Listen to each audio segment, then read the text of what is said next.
Hey everyone, tonight we journey into the depths of galactic darkness to uncover the complete saga of the most pivotal Sith Lord in galactic history. The man who reshaped the very nature of evil itself, from a forgotten miner named Dessel to the architect of the rule of two. Darth Bane's story is one of transformation, destruction, and the terrible price of ultimate power. So before we dive into these ancient chronicles, take a moment to hit that like button and subscribe to the channel. Here's something that might surprise you. Over 85% of the people who watch these stories regularly haven't subscribed yet. If you enjoy these journeys into epic tales, your subscription genuinely helps me create more content like this. And if you're fascinated by the intricate political webs and legendary houses of Game of Thrones, then you'll definitely want to check out my new channel, The Raven's Tales. I've added the link in the description below, where we explore the deepest mysteries of Westeros. Drop a comment letting me know where in the world you're listening from and what time it is where you are. There's something magical about knowing we're all connected across different time zones, sharing these legendary tales together. Now, get comfortable, dim those lights, and let's begin this epic chronicle. In the furthest reaches of the galaxy, on a world where poison rains fall like tears from a dying sky, there lived a young man who would one day hold the power to reshape destiny itself. But on this night, 1,000 years before the rise of the Empire, he was merely Dessel swinging his vibro axe in the suffocating depths of a cortosis mine, unaware that the Force itself was stirring within him like a sleeping dragon. The ancient chronicles speak of a moment when the galaxy held its breath, when the Brotherhood of Darkness, with their 1,000 Sith Lords, waged their final war against the Jedi. When armies clashed on 7 worlds and the very foundations of the Force trembled. But what the histories fail to record is this: in that climactic moment on Ruusan, when a weapon of unimaginable power detonated and consumed both Sith and Jedi in a storm of pure annihilation, only one figure walked away from that cosmic graveyard. One man who had orchestrated it all. Who was this architect of genocide? What drove him to destroy everything the Sith had built over centuries? And how did his actions in those final moments echo forward through time to birth an empire that would one day rule 1,000,000 worlds? The answers lie buried in the forgotten corners of galactic history, in the secret teachings of the dark side, and in the heart of a man who discovered that sometimes, to save what you love, you must first destroy it completely. Tonight, we uncover the complete truth behind the legend of Darth Bane, the Dark Lord who changed everything. 1,000 years before Luke Skywalker would gaze upon twin suns on Tatooine, before the Empire's shadow would fall across the galaxy, the Republic found itself locked in an endless war that had consumed generations. The new Sith Wars had raged for over a millennium, painting entire star systems in blood and ash. It was an era when the line between light and dark had blurred beyond recognition, when Jedi armies marched alongside Republic soldiers, and when the Sith had grown numerous as stars in the night sky. In this age of perpetual conflict, on the forgotten outer rim world of Apatros, the twin suns cast their merciless light upon a landscape that seemed designed to break the human spirit. The planet's surface was a wasteland of endless mining operations, where massive extraction towers pierced the toxic atmosphere like metal fingers clawing at poisoned clouds. The very air itself was death, saturated with industrial toxins and the bitter taste of cortosis dust that turned every breath into a struggle for survival. Here, in the deepest shafts of the primary mining complex, where the darkness swallowed even the brightest glow rods and the weight of the planet pressed down like the hand of a malevolent god, worked a young man whose destiny would reshape the galaxy itself. But destiny was the furthest thing from Dessel's mind as he raised his vibro axe and brought it down with mechanical precision against the unyielding cortosis ore. 23 years old, built like a siege engine with broad shoulders and hands that could crush stone, Dessel was everything the mining guild valued in a worker. strong, enduring, and seemingly content to lose himself in the rhythm of endless labor. His dark hair was perpetually matted with sweat and dust. His brown eyes held the hollow look of a man who had accepted his place in the galaxy's forgotten corners. Yet beneath that resignation burned something the other miners could not see, something that made them unconsciously step aside when his temper flared. The force flowed through him, like molten metal through ore, raw and unrefined, manifesting in bursts of inhuman strength when rage overtook him. But Dessel knew nothing of the Force, nothing of Jedi or Sith, or the cosmic battles being waged among the stars. He knew only the mine, the cantina, and the suffocating certainty that tomorrow would be exactly like today. Above ground in the settlement that sprawled around the mining complex, like a metal scab on Apprentice's wounded surface, the workers sought what comfort they could find. The cantina run by Groshik, a grizzled Nemodian, who had somehow found his way to this forgotten world, served as the heart of their small community. Here, beneath flickering holites and surrounded by the constant hum of air recyclers fighting to keep the poison atmosphere at bay, the miners would gather each night to drink away the memory of another day in the depths. It was a world without hope, where men and women came to disappear from galactic history, where the only escape was the bottom of a bottle or the blessed unconsciousness of sleep. The Republic's war raged in distant systems, touching their lives only through increased quotas and the occasional news broadcast that reminded them how utterly insignificant their existence truly was.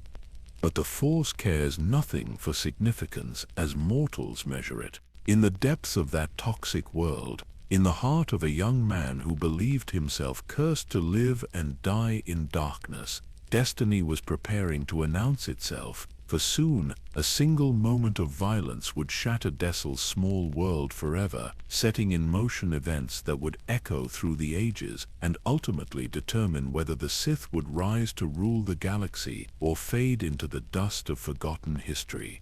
The chronicles of that time speak of great battles fought among the stars, of Jedi Masters and Sith Lords whose names are remembered in legend. But they do not speak of apprentice or of a miner named Dessel, because history had not yet learned to fear the name he would one day claim as his own. Darth Bane. The night that would change the course of galactic history began like any other in Groshik's cantina. The air recyclers wheezed their familiar rhythm while miners huddled over their drinks, seeking temporary refuge from the crushing weight of their existence. Outside, Apatra's twin moons cast their pale light through the toxic atmosphere, creating an eerie glow that seemed to promise secrets lurking just beyond perception. Dessel sat alone at his usual table in the corner, nursing a bottle of Corellian whiskey that burned almost as much as the rage that perpetually simmered in his chest. The day had been particularly brutal in the mines, with a cave-in that had nearly claimed 3 workers and left everyone's nerves frayed like exposed wire. But it wasn't the physical exhaustion that gnawed at him tonight, it was the dream.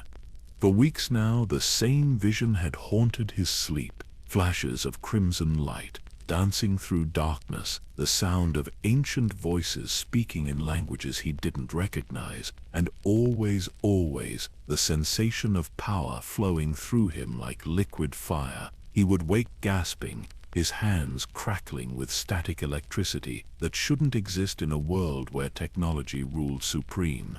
Tonight that dream felt closer than ever, as if reality itself was becoming thin. The cantina's atmosphere shifted when the Republic soldiers entered. 3 of them, their uniforms crisp despite the planet's corrosive air, their bearing marking them as men accustomed to respect and obedience. The lead officer, a young ensign with the soft features of someone who had never truly known hardship, surveyed the room with barely concealed disgust. "This establishment is now under Republic jurisdiction," the ensign announced, his voice carrying the arrogant authority of youth, convinced of its own righteousness. "We're investigating reports of seditious activity among the mining population." The miners shifted uncomfortably in their seats, decades of oppression having taught them that resistance only brought greater suffering. But something stirred in Dessel's chest, something hot and primal that had been building for years without release. The whiskey glass in his hand began to vibrate slightly, though he didn't notice. Sedition. Groshik's voice carried a tremor as he wiped down glasses with nervous precision. Sir, we're just simple miners here. We don't involve ourselves in politics or war. The ensign's laugh was sharp and cold. Simple miners, who happen to be extracting cortosis, one of the few materials that can resist lightsaber blades. Do you take us for fools, alien? The slur hit the cantina like a physical blow, and Dessel felt something inside him crack like breaking stone. What followed happened so quickly that witnesses would later struggle to describe the sequence of events. The ensign continued his tirade, threatening to shut down the cantina and arrest anyone who looked at him wrong. He spoke of alien sympathizers and Republic justice, his words growing more venomous with each passing moment, and with each word, Dessel felt the thing inside him growing stronger, hungrier. It was when the ensign struck Groshik across the face, sending the old Neimoidian sprawling behind his bar, that the dam finally burst.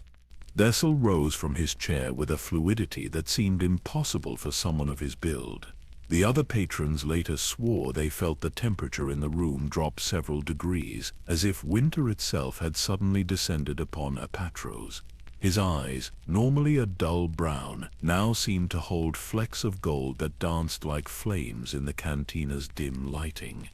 "That's enough," he said, his voice carrying a quality that made strong men's knees weak and sent primitive survival instincts screaming warnings throughout the room. The ensign spun to face him, hand moving instinctively toward his blaster. "You dare threaten a Republic officer, miner scum." But there was uncertainty in his voice now, a recognition that something fundamental had shifted in the room's dynamics. What happened next would be debated in hushed whispers for years to come. Some claimed they saw lightning dance between Dessel's fingers. Others swore the shadows themselves seemed to reach out toward the soldiers like grasping hands. All agreed on what followed. Dessel moved with inhuman speed, crossing the distance between them in a heartbeat. His hand closed around the ensign's throat with crushing force, lifting the smaller man from the ground as easily as a child might lift a toy.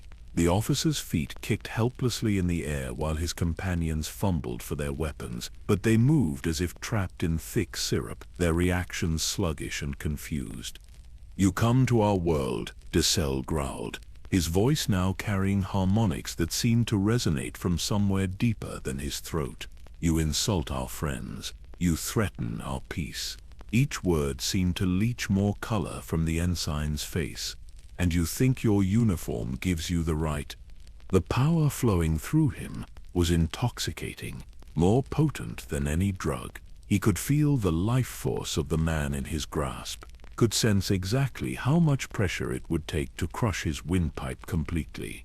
Part of him, the part that had endured years of casual cruelty and systematic oppression, urged him to squeeze just a little harder. And so he did. The ensign's neck snapped with a sound like breaking kindling, and his body went limp in Dessel's grasp. For a moment, the cantina existed in perfect silence, as if the very air was afraid to move. Then one of the surviving soldiers found his voice. "You killed a Republic officer," he stammered, his weapon finally clearing its holster, but shaking too violently to aim properly. "That's treason. That's execution." Dessel turned toward him, and the soldier saw death looking back. Not the clean, quick death of battle, but something far older and more terrible. Something that had existed in the dark spaces between stars since the galaxy was young. "Yes," Dessel said simply, "I did." The remaining soldiers died quickly, their training no match for the raw power that now flowed through him like a river of molten steel. When it was over, 3 bodies lay cooling on the cantina floor, and every patron sat frozen in their seats, afraid to move, afraid to breathe, afraid to acknowledge what they had witnessed. Groshik pulled himself upright behind the bar, his weathered features a mask of concern and something that might have been pride. "Dessel, what have you done?" The question hung in the recycled air like an accusation. What had he done? He had killed 3 Republic soldiers in a room full of witnesses. He had committed an act that would bring the full weight of the Republic military down upon Apatros. He had destroyed not just his own life, but potentially the lives of everyone he had ever known. But as he looked down at his hands, still tingling with residual energy, he realized something else. For the first time in his 23 years of existence, he felt truly alive. The power that had awakened within him sang in his veins like a symphony of possibilities. Whatever he had become in those few terrible moments, whatever force had answered his call for strength, it was magnificent. "I've learned what I really am," he said softly, his voice carrying clearly to every corner of the suddenly small cantina. Around him the very air seemed to shimmer with potential, and those sensitive to such things swore they could hear the distant sound of something vast and ancient stirring to wakefulness. By dawn, Dessel would be gone from Apatros forever, his departure as sudden and violent as his awakening. But the ripples of that night would spread outward like waves from a stone dropped in still water, eventually reaching shores that had never heard of a mining world or a cantina fight, or a young man who discovered he could kill with his bare hands. The Sith had found a new servant. They simply didn't know it yet.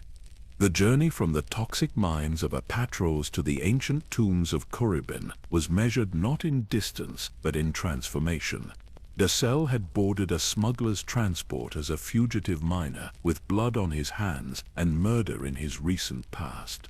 When he disembarked on the cradle world of the Sith, he was something else entirely, something hungrier. Korriban stretched before him like a fever dream of red stone and endless sky. The planet's twin suns cast everything in shades of crimson and shadow, while the very air thrummed with an energy that made his newly awakened abilities sing with recognition. This was a world where power was worshipped, where strength determined survival, and where the weak served as stepping stones for the ambitious. The Sith Academy rose from the desert like a monument to ambition itself, its dark spires reaching toward the blood-colored sky in defiance of the elements. Ancient Sith hieroglyphs covered every surface, their meanings lost to all but the most learned scholars, but their intent was clear even to the uninitiated. This was a place where gods were made, where mortals transcended their limitations through will and the embrace of darkness. Dessel's first sight of his fellow students filled him with a mixture of anticipation and contempt. They came from every corner of the galaxy, united only in their hunger for power and their willingness to do whatever was necessary to claim it. There was Sirac, a Zabrek, whose ritual scars spoke of a violent past and whose yellow eyes held the cold calculation of a born predator. Githany, a former Jedi, whose fall from grace had brought her to Korriban's embrace, her beauty concealing a mind as sharp and dangerous as any vibroblade.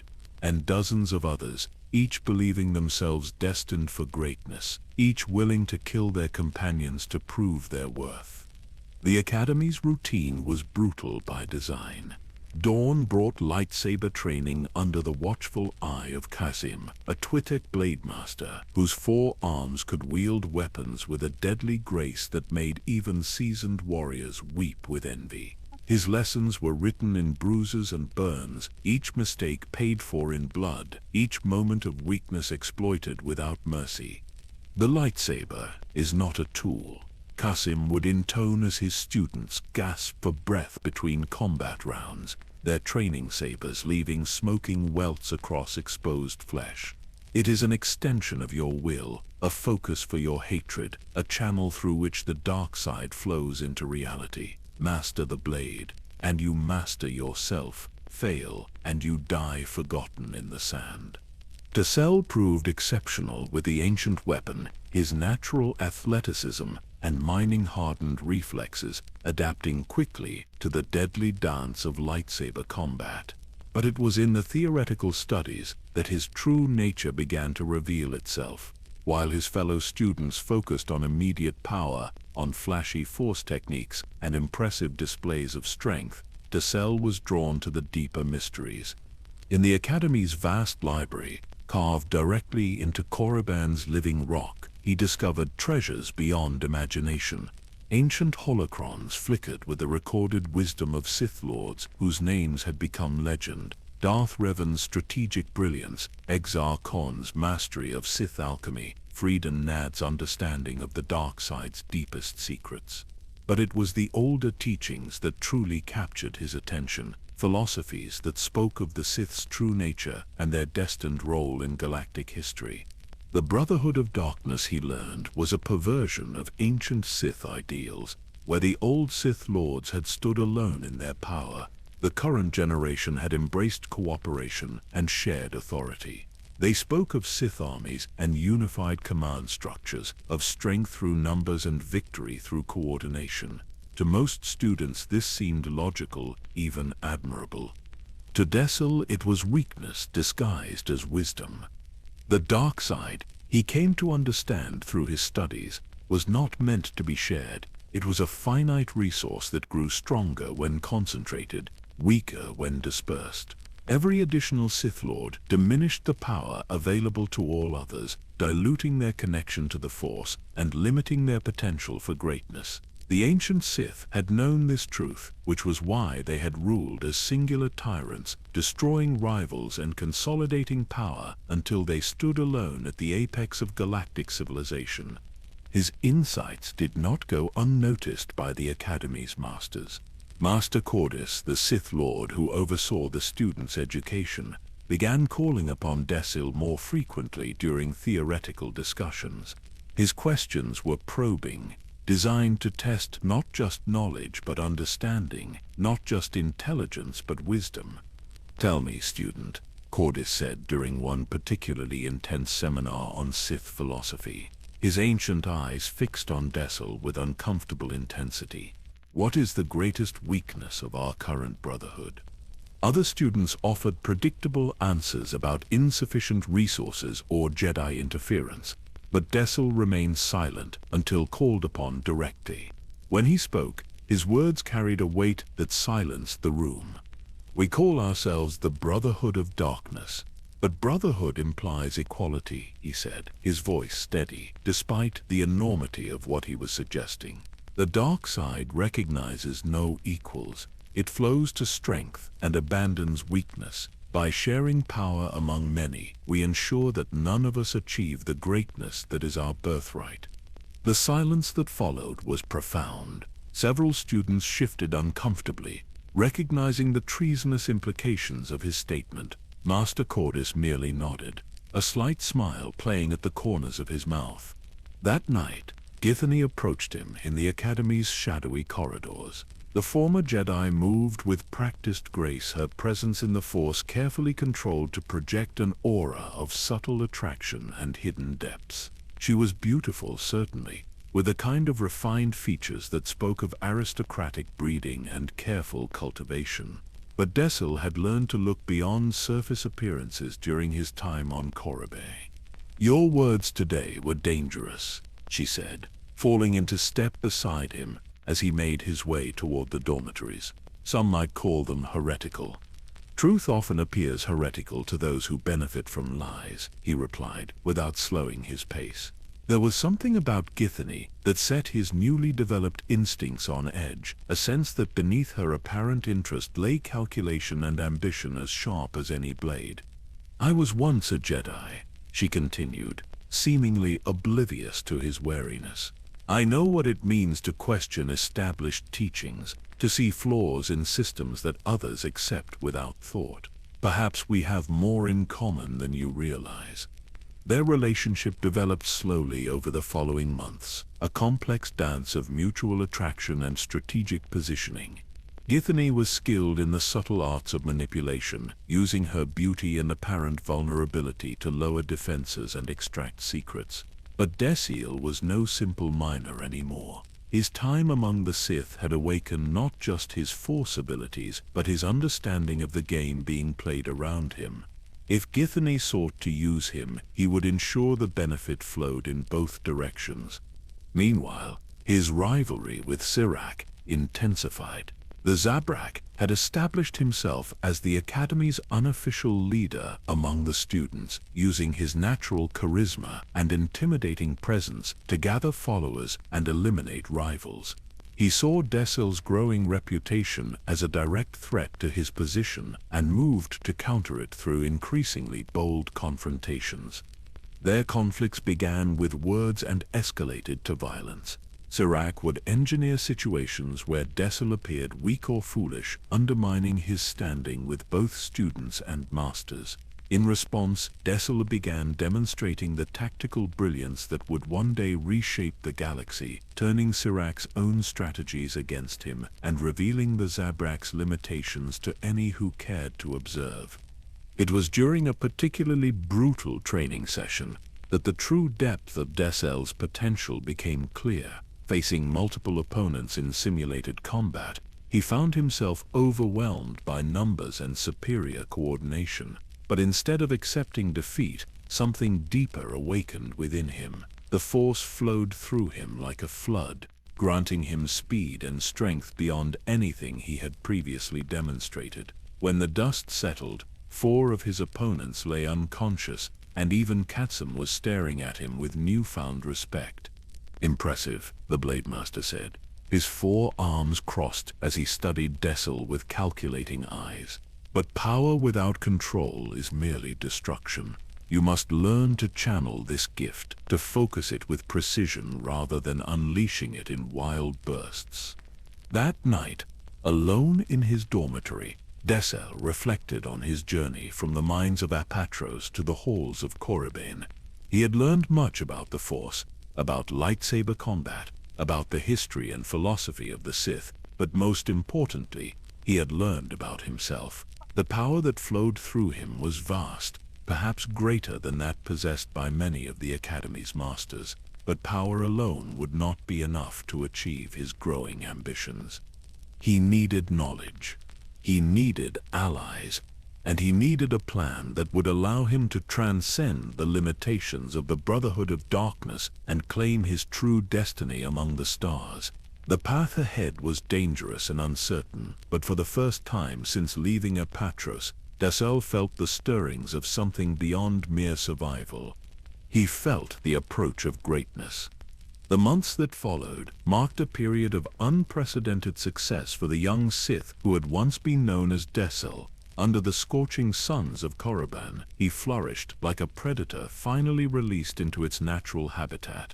His lightsaber skills improved with each passing day. His command of Force techniques expanded beyond anything the Academy's masters had thought possible for someone so recently awakened to the dark side, and his understanding of Sith philosophy deepened to levels that impressed even the most learned scholars. Master Cordis had taken special notice of his progress, granting him access to restricted sections of the library where the most dangerous and powerful knowledge was stored. Ancient texts written in High Sith revealed secrets that had been lost for millennia, techniques for manipulating life energy, methods for extending one's natural lifespan, and most intriguingly, theories about the true nature of the Force itself. Each revelation only served to fuel his growing certainty that the Brotherhood of Darkness was operating from a fundamentally flawed understanding of Sith principles. His relationship with Githany had evolved into something that resembled genuine partnership. The former Jedi's political acumen complemented his raw tactical brilliance, while her connections among the Academy's social elite provided valuable intelligence about the intentions and weaknesses of potential rivals. Together, they had begun to carve out a position of influence among their fellow students that seemed almost unassailable. Even his conflict with Sirac appeared to be resolving in his favor. The Zabrak's crude attempts at intimidation and physical confrontation had proven inadequate against superior strategy and growing power.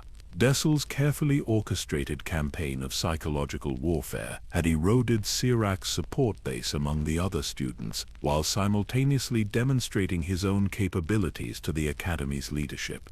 It seemed only a matter of time before his rival would be forced to acknowledge his supremacy or face the consequences of continued defiance. The transformation from hunted fugitive to rising star of the Sith Academy was so complete that Dessel sometimes wondered if the events on Apatros had been nothing more than a vivid nightmare. The scared, angry young man who had killed those Republic soldiers seemed like a stranger now, someone weak and limited by circumstances beyond his control. Here on Korriban, surrounded by the accumulated wisdom of the galaxy's most powerful dark side users, he had found his true home. The breakthrough came during an advanced seminar on Force Lightning, one of the most dangerous and coveted abilities in the Sith arsenal.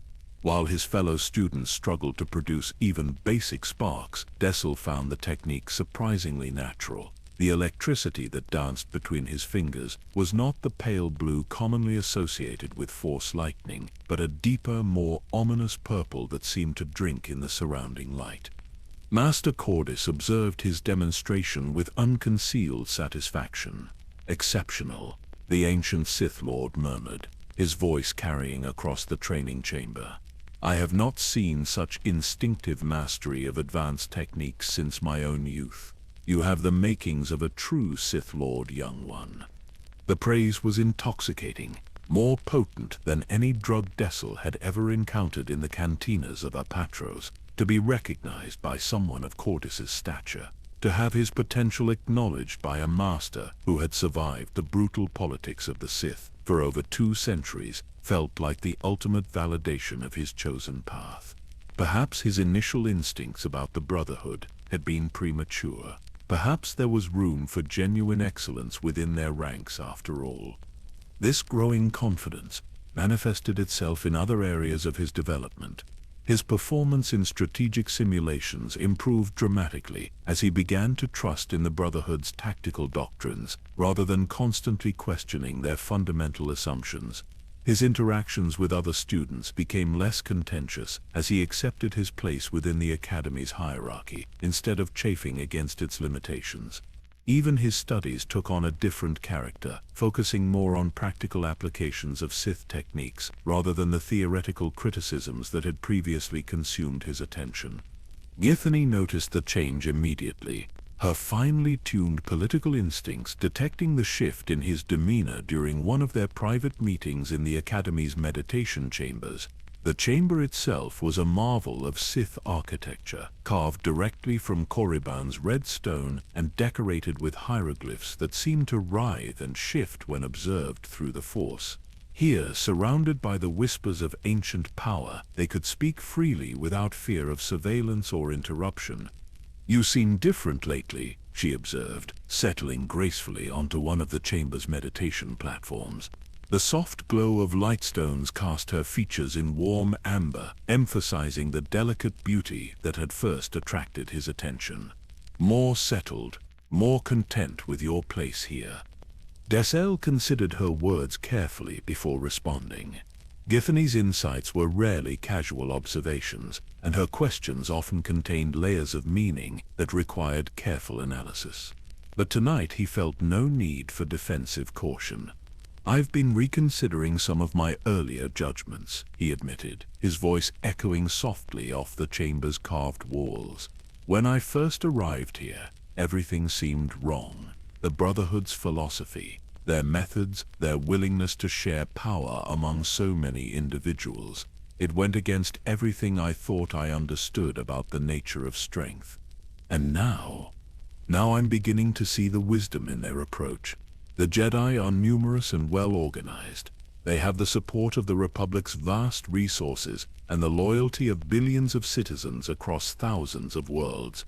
To defeat such an enemy, we need to be equally organized, equally unified in our purpose. The ancient Sith Lords may have been individually powerful, but their internecine conflicts and refusal to cooperate ultimately led to their downfall."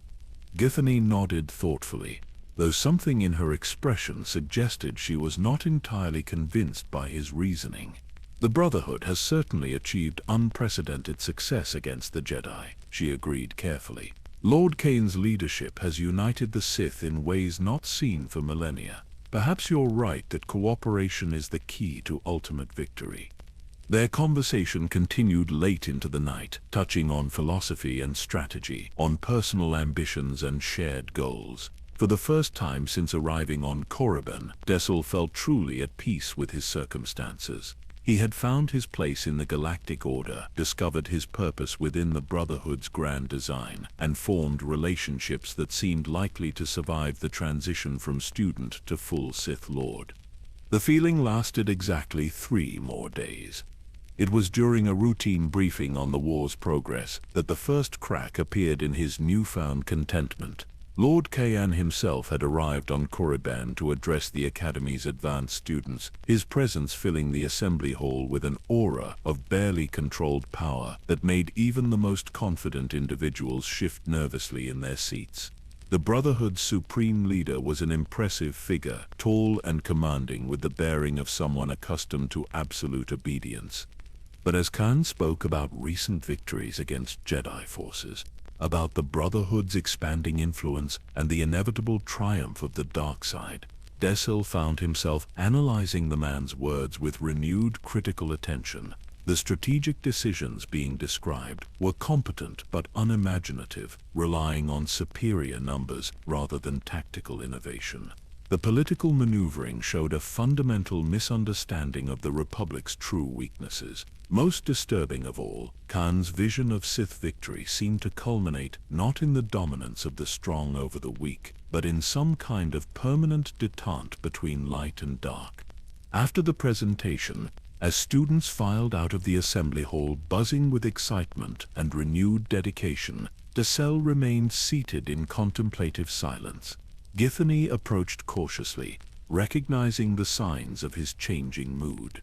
"What troubles you?" she asked quietly, settling beside him on the stone bench. "He's going to lose," Dessel said flatly, his voice carrying a certainty that surprised even himself. "Lord Kayan, the Brotherhood, all of it, they're going to lose because they don't understand what they're fighting for." The realization hit him with devastating clarity. His brief period of contentment had been nothing more than self-deception, a comfortable lie he had told himself to avoid confronting uncomfortable truths. The Brotherhood was still fundamentally flawed, its leadership still fatally compromised by weakness and misguided idealism. His growing success within their ranks was meaningless if their ultimate defeat was inevitable. As he sat in the emptying assembly hall, surrounded by the carved monuments to ancient Sith glory, Dessel felt the familiar stirrings of the anger and ambition that had first awakened on Apatros. But now those feelings were tempered by knowledge and focused by purpose. The Brotherhood would indeed fall, but from its ashes something greater would rise, something worthy of the Sith name. The revelation of the Brotherhood's inevitable failure drove Dessel into the deepest vaults of Korriban's ancient library with an urgency that bordered on desperation. If Lord Kain and his followers were doomed by their fundamental misunderstanding of Sith nature, then the answers he sought would not be found in their contemporary teachings. He needed to go further back, to drink from the original wells of Sith wisdom that had been dug in the earliest days of the dark side's exploration.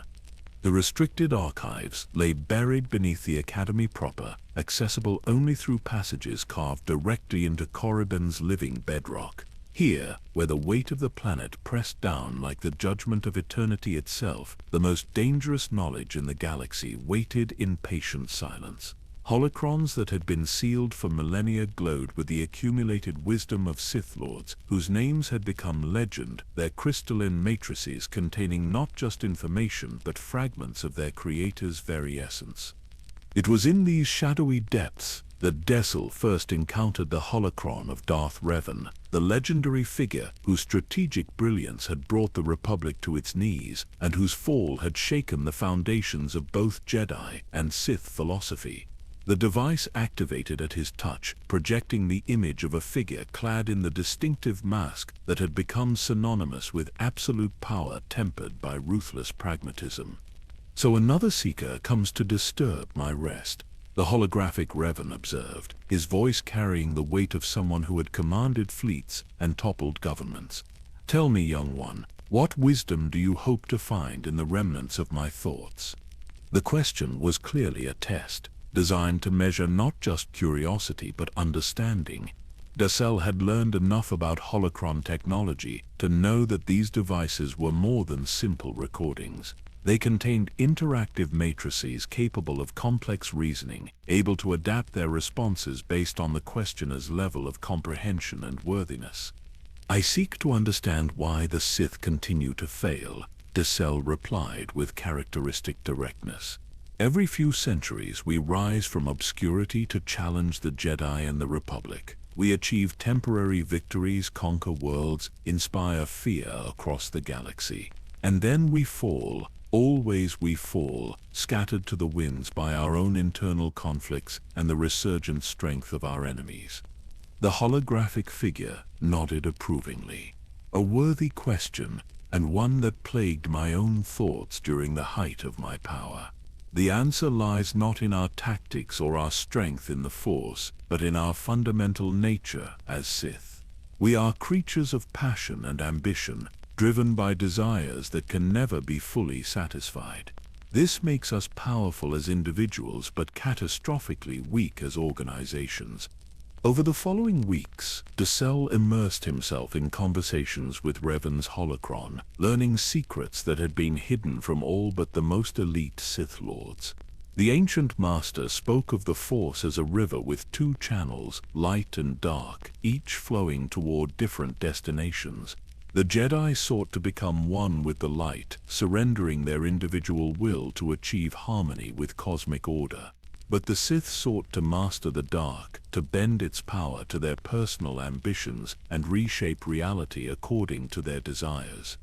"This is why the Jedi can cooperate," Revan explained during one particularly illuminating session, his image flickering slightly as the holocron's power cells struggled with the complexity of the concepts being transmitted. "They have surrendered their egos to a greater purpose, making them naturally inclined toward unity and shared sacrifice. But the Sith can never truly cooperate, because cooperation requires the subordination of self to group, and the dark side teaches us that the self is paramount." The implications were staggering. The Brotherhood of Darkness, with its emphasis on unity and shared leadership, was fighting against the very nature of the power it claimed to serve. Every Sith Lord who accepted a subordinate role within the Brotherhood was denying the fundamental teachings of the dark side. Every compromise made in the name of cooperation was a step away from true Sith philosophy. But if cooperation was impossible, how could the Sith ever hope to defeat enemies who outnumbered them and commanded vastly superior resources? The question haunted Dessel's meditations as he delved deeper into the archive's treasures, seeking answers in the recorded wisdom of dozens of ancient masters. It was the holocron of Darth Bane that first introduced him to the concept that would eventually reshape his understanding of Sith destiny. The ancient sorceress, whose mastery of Sith alchemy had allowed her to create armies of techno-beasts, spoke of power as a finite resource that grew stronger when concentrated rather than dispersed. "Imagine a river," she said during one of their lengthy discussions, her holographic form surrounded by swirling patterns of dark energy. "If you allow it to spread across a wide plain, it becomes a shallow marsh, incapable of moving even the smallest obstacles. But if you channel it through a narrow gorge, it becomes a torrent capable of carving through solid stone. The same principle applies to the Force itself." Every additional Sith Lord, she explained, diminished the power available to all others. The dark side was not unlimited. It had preferences, flowing toward those who could command it most effectively while abandoning the weak and hesitant. When dozens of Sith Lords drew upon the same source simultaneously, each received only a fraction of what might have been available to a single supremely gifted individual. This revelation led Dessel to seek out even more ancient sources of wisdom. In a holocron so old that its creator's name had been lost to history, he found references to the earliest Sith traditions, practices that predated even the arrival of the fallen Jedi on Korriban. These original Sith had been ruled by individual tyrants whose power was absolute and unquestioned. There had been no sharing, no cooperation, no compromise with weakness. The strongest ruled until someone stronger arose to challenge them, and the galaxy trembled before their individual might. The more he learned, the clearer the solution became. The Sith needed to return to their roots, to embrace their nature as solitary predators rather than pack hunters, but simply reverting to the chaos of the ancient times would accomplish nothing. The Jedi would destroy isolated Sith Lords one by one, just as they had done for millennia. What was needed was a new approach, one that preserved the concentrated power of the individual Sith while ensuring the continuation of their traditions. It was during a meditation session in the deepest part of the archives, surrounded by holocrons whose combined knowledge spanned thousands of years, that the answer finally came to him. Not a return to the chaos of multiple competing Sith Lords, but a disciplined succession. One master to embody the power of the dark side, one apprentice to crave it and eventually claim it. When the apprentice grew strong enough to destroy the master, they would take their place and select a new apprentice, ensuring that the Sith line continued while never allowing power to be diluted among multiple claimants. The concept was elegant in its simplicity and terrifying in its implications. It would require the complete destruction of the current Sith Order, the elimination of every Brotherhood member who could not accept the new paradigm. It would mean centuries of hidden existence, working from the shadows while carefully manipulating galactic events to prepare for an eventual return to open power. Most challenging of all, it would require him to become something unprecedented in Sith history, not just a conqueror, but an architect of future conquest. As he sat in the silent depths of Korriban's ancient heart, Dessel felt the Force flowing around him with unusual clarity. The dark side whispered secrets in languages older than civilization, showed him visions of possible futures that stretched across centuries of carefully orchestrated evolution. He saw himself not as Dessel the Miner, or even as a simple Sith Lord, but as the founder of a new tradition that would ultimately succeed where all previous Sith had failed. The vision was intoxicating, more powerful than any drug or stimulant he had ever encountered.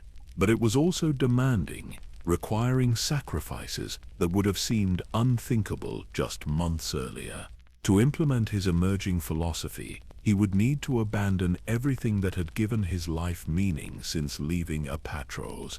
His relationships, his position within the academy, his growing reputation among the Brotherhood's leadership, all of it would have to be sacrificed on the altar of a greater purpose. When he finally emerged from the archives, after days of intensive study and meditation, Githany was waiting for him in the Academy's main corridor. Her expression showed concern mixed with curiosity, and her Force presence radiated the controlled anxiety of someone who sensed significant changes approaching. "You've been gone for almost a week," she said, falling into step beside him as he made his way toward his dormitory. "The Masters were beginning to ask questions about your absence." Dessel considered his response carefully. Githany had been a valuable ally, but the path he was contemplating would ultimately require him to transcend all such relationships. Still, she might prove useful in the immediate future, particularly if handled with appropriate care. "I've been researching our history," he said simply. "Learning about the mistakes that have brought us to our current situation. I think I'm beginning to understand what needs to be done to ensure our ultimate victory." Her eyes narrowed slightly, recognizing the subtle shift in his tone and bearing. "And what conclusion have you reached?" Dessel smiled, an expression that failed to reach his eyes and carried implications that made even Githany unconsciously step back. That everything must change. The call to war came with the rising of Korriban's twin sons, carried by messengers whose faces bore the grim satisfaction of those who had long awaited this moment. Lord Khan himself had issued the summons, declaring that the final phase of the war against the Jedi had begun. The Brotherhood's assembled might would descend upon the Ruusan system, where the remaining Jedi forces had gathered for what promised to be the decisive battle of the new Sith Wars. For most of the Academy's students, the announcement brought waves of excitement and anticipation. This was what they had trained for, the chance to prove their worth in actual combat against the ancient enemies of the Sith. Lightsabers hummed to life in practice chambers as warriors honed their skills to razor sharpness, while the corridors echoed with boastful predictions of victory and glory. But Dessel felt only a cold certainty settling in his chest like winter fog. His recent studies had given him insight into the true nature of what was approaching, and he recognized the coming campaign for what it truly was. Not the glorious culmination of centuries of preparation, but the final fatal miscalculation of a flawed philosophy that had been doomed from its inception. The journey to Ruusan aboard the Brotherhood's warfleet provided ample opportunity to observe the organization's weaknesses firsthand. Dessel found himself assigned to Lord Koppa's command ship, serving as a junior commander in charge of a mixed unit of Sith soldiers and dark side adepts. The position gave him access to strategic briefings and tactical discussions that revealed the depth of the Brotherhood's internal problems. The ship's command center buzzed with constant activity as officers and Sith Lords debated deployment strategies and resource allocation. But beneath the surface efficiency, Dessel could sense the underlying tensions that threatened to tear the Brotherhood apart. Lord Koppa commanded respect through his reputation as a warrior, but his strategic thinking was limited and conventional. Lord Cortis represented the scholarly tradition, but his political instincts were poorly suited to military command. Dozens of other Sith Lords brought their own agendas and interpretations of Khan's orders, creating a cacophony of competing voices that made coherent planning nearly impossible. The problem was not incompetence or cowardice. Individually, many of these Sith Lords possessed impressive abilities and extensive experience. But their fundamental nature as dark side users made genuine cooperation impossible. Each one believed, deep in their core, that they deserved supreme command. Each one chafed under orders from superiors they considered inferior. Each one was constantly evaluating opportunities to advance their own position, even at the expense of overall Brotherhood objectives. Dessel watched these dynamics play out during a particularly contentious strategy meeting in which Lord Koppa and Lord Cordis engaged in a barely civilized argument about fleet positioning.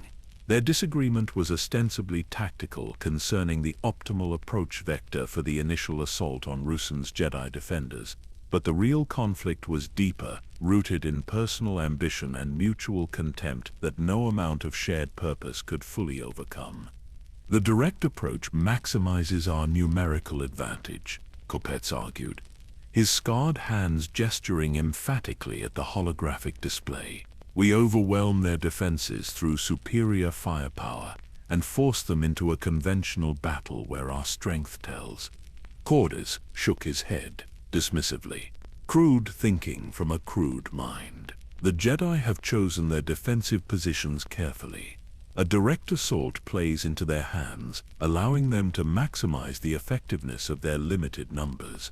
We should use subtlety, misdirection, divide their forces and defeat them piecemeal. The debate continued for hours, with other Sith Lords offering their own variations and modifications. But no consensus emerged, no unified vision that could guide the Brotherhood's actions. In the end, Lord Khan would have to make the decision himself, imposing his will on subordinates who would comply reluctantly, while privately believing they knew better. It was exactly what Dessel had expected based on his studies of Sith nature and history. The dark side taught its users to trust their own instincts above all else, to believe in their personal superiority over others.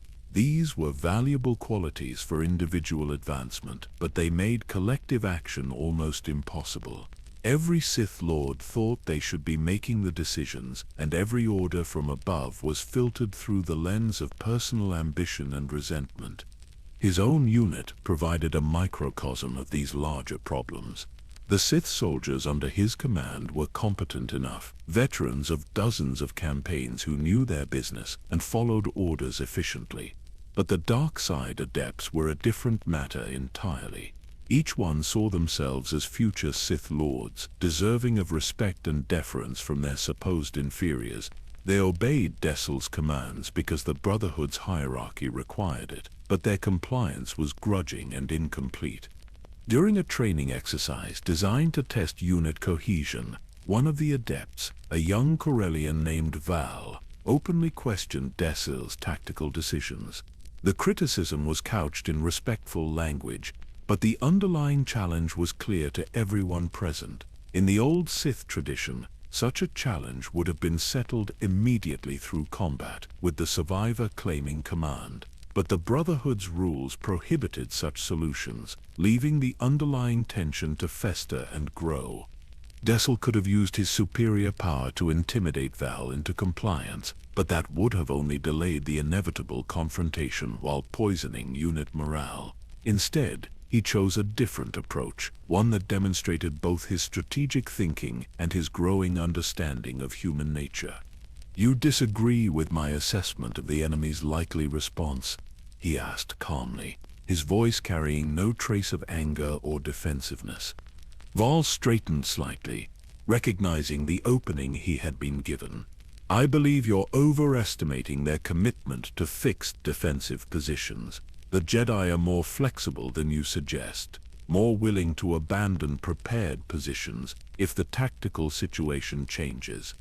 "An interesting perspective," Dessel replied thoughtfully.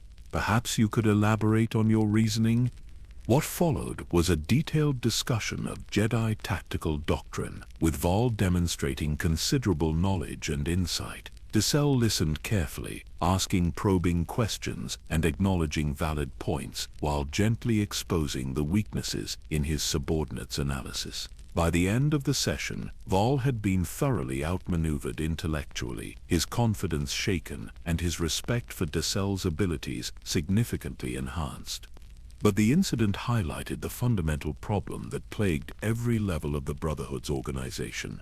Everyone wanted to be in command. Everyone believed their insights were superior, and everyone resented taking orders from others. The miracle was not that they functioned poorly as a military organization, but that they functioned at all. The first battle of Ruusan confirmed Dessel's worst fears about the Brotherhood's tactical capabilities. The engagement began promisingly enough, with Sith forces achieving initial success through superior numbers and firepower. But as the battle developed, the familiar patterns of dysfunction began to emerge. Orders were misinterpreted or ignored. Units operated without proper coordination, and individual Sith Lords began making independent decisions that undermined overall strategy. Dessel found himself in the unusual position of trying to hold his section of the battle line together, while watching the larger engagement dissolve into chaos around him. His own unit performed adequately, their training and discipline carrying them through the confusion, but other Brotherhood forces were less fortunate. He watched with professional detachment as entire formations collapsed due to poor communication and conflicting orders, their defeat snatching defeat from the jaws of what should have been an easy victory. The Jedi, despite being heavily outnumbered, fought with the coordinated precision that came from genuine unity of purpose. Every Knight and Master understood their role in the larger plan. Every decision was made with the good of the whole in mind. They moved like a single organism, each part responding instantly to changes in the overall situation. It was everything the Brotherhood was not, everything they could never become without abandoning the very philosophy that made them Sith. The dark side demanded individual excellence, personal ambition, the assertion of will over circumstance. These qualities made individual Sith Lords formidable opponents, but they made Sith armies inherently unstable and prone to self-destruction. As the first battle wound down in tactical stalemate, Dessel found himself standing on a battlefield littered with the wreckage of both fleets, surrounded by the debris of shattered expectations. The Brotherhood had achieved nothing decisive, despite overwhelming numerical superiority. The Jedi had suffered casualties but remained a coherent fighting force, still capable of organized resistance. More battles would follow, each one a variation on the same theme. The Brotherhood would achieve temporary victories through sheer weight of numbers, only to see those gains frittered away through internal conflict and poor coordination. The Jedi would suffer defeat after defeat, only to regroup and continue fighting with undiminished determination. It was a pattern that could continue indefinitely, a war of attrition that would ultimately favor whoever could maintain their cohesion longest. And there was no question which side possessed greater unity of purpose. That night, as Dessel sat in his private quarters aboard the command ship, he felt the final pieces of his emerging philosophy clicking into place. The Brotherhood was doomed not by any external force, but by its own internal contradictions. The Jedi would eventually triumph not through superior power or tactics, but through their ability to work together toward common goals. Unless someone was willing to take drastic action to break the cycle, to impose a new order on the chaos of Sith tradition. Someone who understood that sometimes the only way to save something was to destroy it first and rebuild it according to better principles. Someone who was prepared to become both savior and destroyer, architect and executioner, the end of one tradition and the beginning of another. The thought filled him with a dark satisfaction that had nothing to do with the crude pleasures of victory or revenge. This was something purer, the joy of perfect understanding coupled with the strength to act upon that knowledge regardless of the consequences. The revelation that would reshape the course of galactic history came not through grand visions or dramatic confrontations, but through the quiet desperation of a scholar seeking answers in forgotten corners of ancient knowledge. After witnessing the Brotherhood's tactical failures across multiple engagements on Ruusan, Dessel had withdrawn from active participation in the campaign, claiming illness while he pursued research into alternatives that might salvage victory from the jaws of inevitable defeat. The Brotherhood's field commanders were too preoccupied with their own tactical challenges to question the absence of one junior officer, particularly one whose unit had performed admirably in their limited engagements. This oversight provided Dessel with the freedom to investigate leads that had emerged from his earlier studies on Korriban, references to ancient Sith knowledge that predated even the earliest holocrons in the Academy's archives. The trail led to Lehon, the forgotten capital world of the Rakatan Infinite Empire, whose location had been lost to galactic civilization for millennia. But the ancient Sith had known of its existence, had built temples on its surface, and hidden their most dangerous secrets in its ruins, using coordinates gleaned from fragmentary references in pre-Republic texts. Dessel commandeered a Brotherhood scout ship and made the hazardous journey through hyperspace routes that had been abandoned for over 20,000 years. Lehon revealed itself as a world caught between paradise and nightmare, its lush tropical environment concealing the remnants of technologies so advanced they seemed like magic to modern understanding. The planet's surface was dotted with massive pyramidal structures, their black stone surfaces covered in hieroglyphs that hurt the mind to contemplate directly. But it was not the Rakatan ruins that drew Dessel's attention. It was the smaller, more recent structures that the ancient Sith had built among the alien monuments. The Temple of the Ancients stood on a promontory overlooking Lehon's endless ocean, its architecture combining Sith aesthetics with Rakatan engineering principles to create something entirely unique. As Dessel approached the structure, he could feel the force flowing around it in patterns unlike anything he had encountered before. This was not the familiar darkness of Korriban's tombs or the chaotic energies of active battlefields, but something far older and more fundamental. Inside the temple, he found himself face to face with the accumulated wisdom of the earliest Sith philosophers, masters who had walked among the ruins of the infinite empire and learned from technologies that could manipulate reality itself. Their holocrons contained not just tactical knowledge or force techniques, but profound insights into the nature of power and the means by which it could be concentrated and preserved across generations. It was here that Dessel first encountered the true teachings of the Rule of Two, not as a theoretical concept, but as a practical methodology for ensuring the survival and eventual triumph of the Sith tradition. The holocron of an unnamed ancient master, its crystalline matrix flickering with the residual essence of someone whose very identity had been consumed by their quest for ultimate knowledge, spoke of power as a river that grew stronger when channeled through narrow courses. The force flows towards strength, the holographic figure explained, its features blurred by age and the progressive degradation of the recording matrix. But strength is not measured in numbers or territorial control. True strength lies in the perfection of understanding, the complete mastery of one's own nature, and the absolute command of one's chosen domain. The ancient master went on to describe a system of succession that would preserve Sith knowledge while continuously refining it through the crucible of master-apprentice conflict. Each generation would produce exactly two Sith, one to embody the power of the dark side, and one to crave it. When the apprentice surpassed the master, they would claim the mantle of Dark Lord and select a new apprentice, ensuring that the Sith line continued while never allowing the dilution of power that came with larger numbers.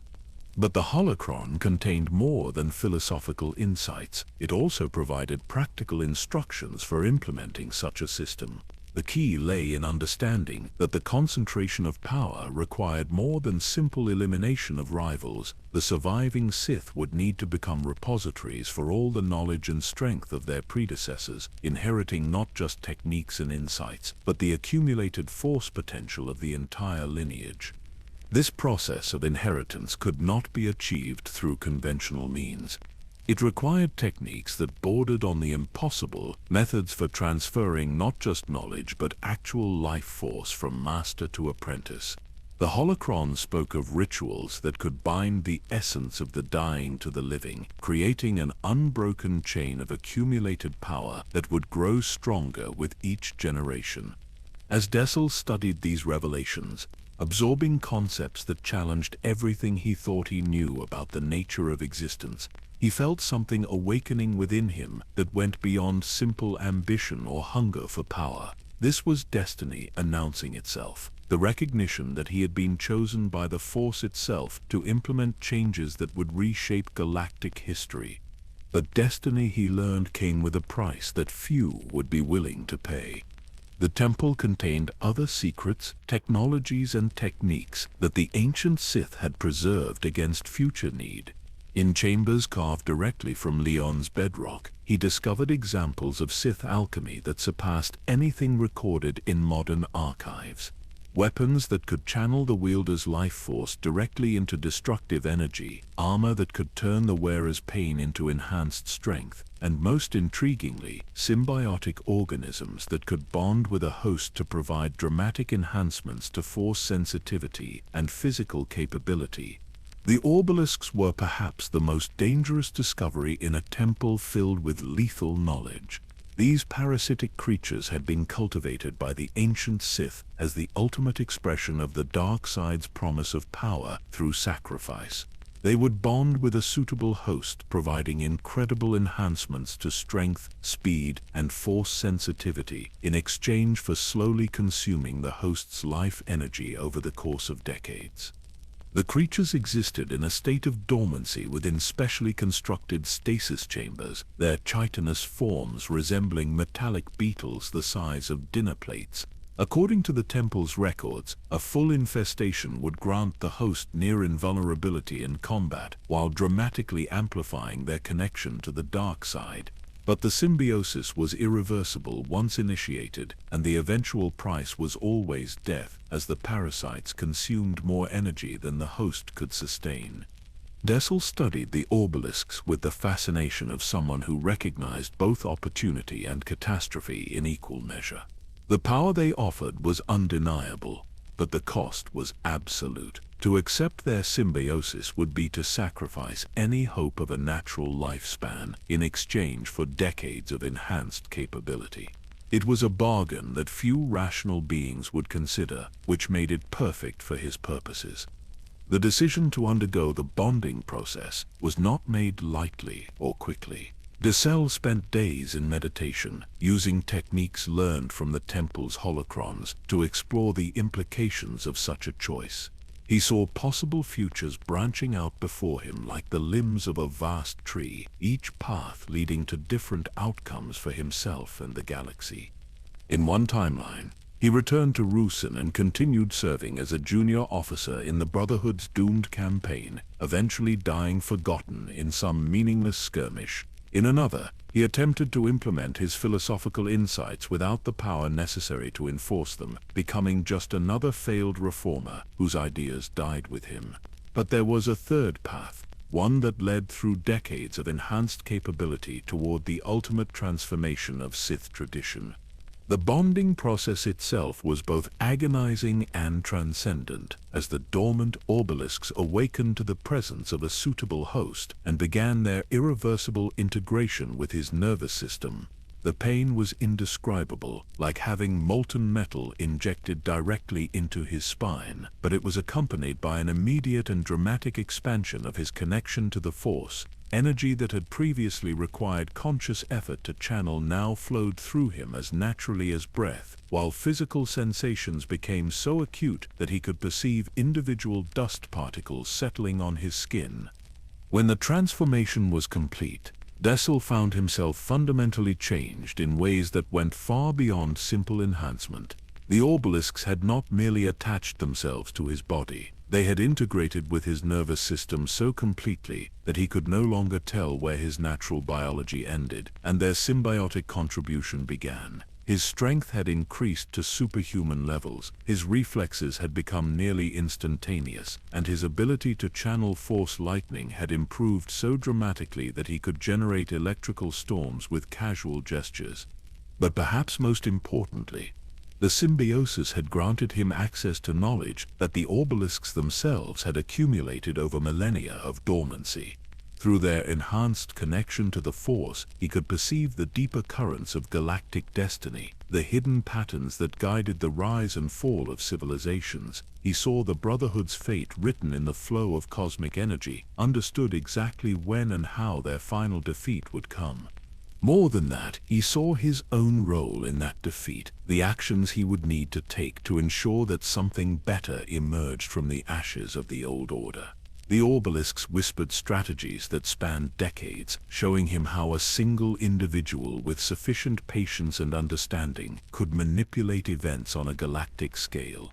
When he finally departed Lehon, returning to the war that still raged among the stars of the Ruusan system, Dessel was no longer simply an ambitious Sith seeking personal advancement. He had become something unprecedented in galactic history, an architect of destiny whose plans would echo through the centuries and ultimately determine whether the dark side would triumph or fade into forgotten history. The transformation was complete, but the work had only just begun. The Sith, who returned to the Ruusan system, bore little resemblance to the junior officer who had departed weeks earlier on a supposed reconnaissance mission.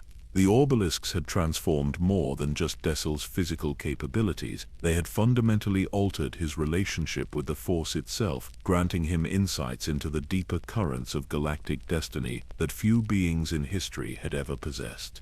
As his ship emerged from hyperspace above the war-torn world, he could perceive the conflict below not as a series of tactical engagements, but as the final act in a cosmic drama that had been unfolding for millennia.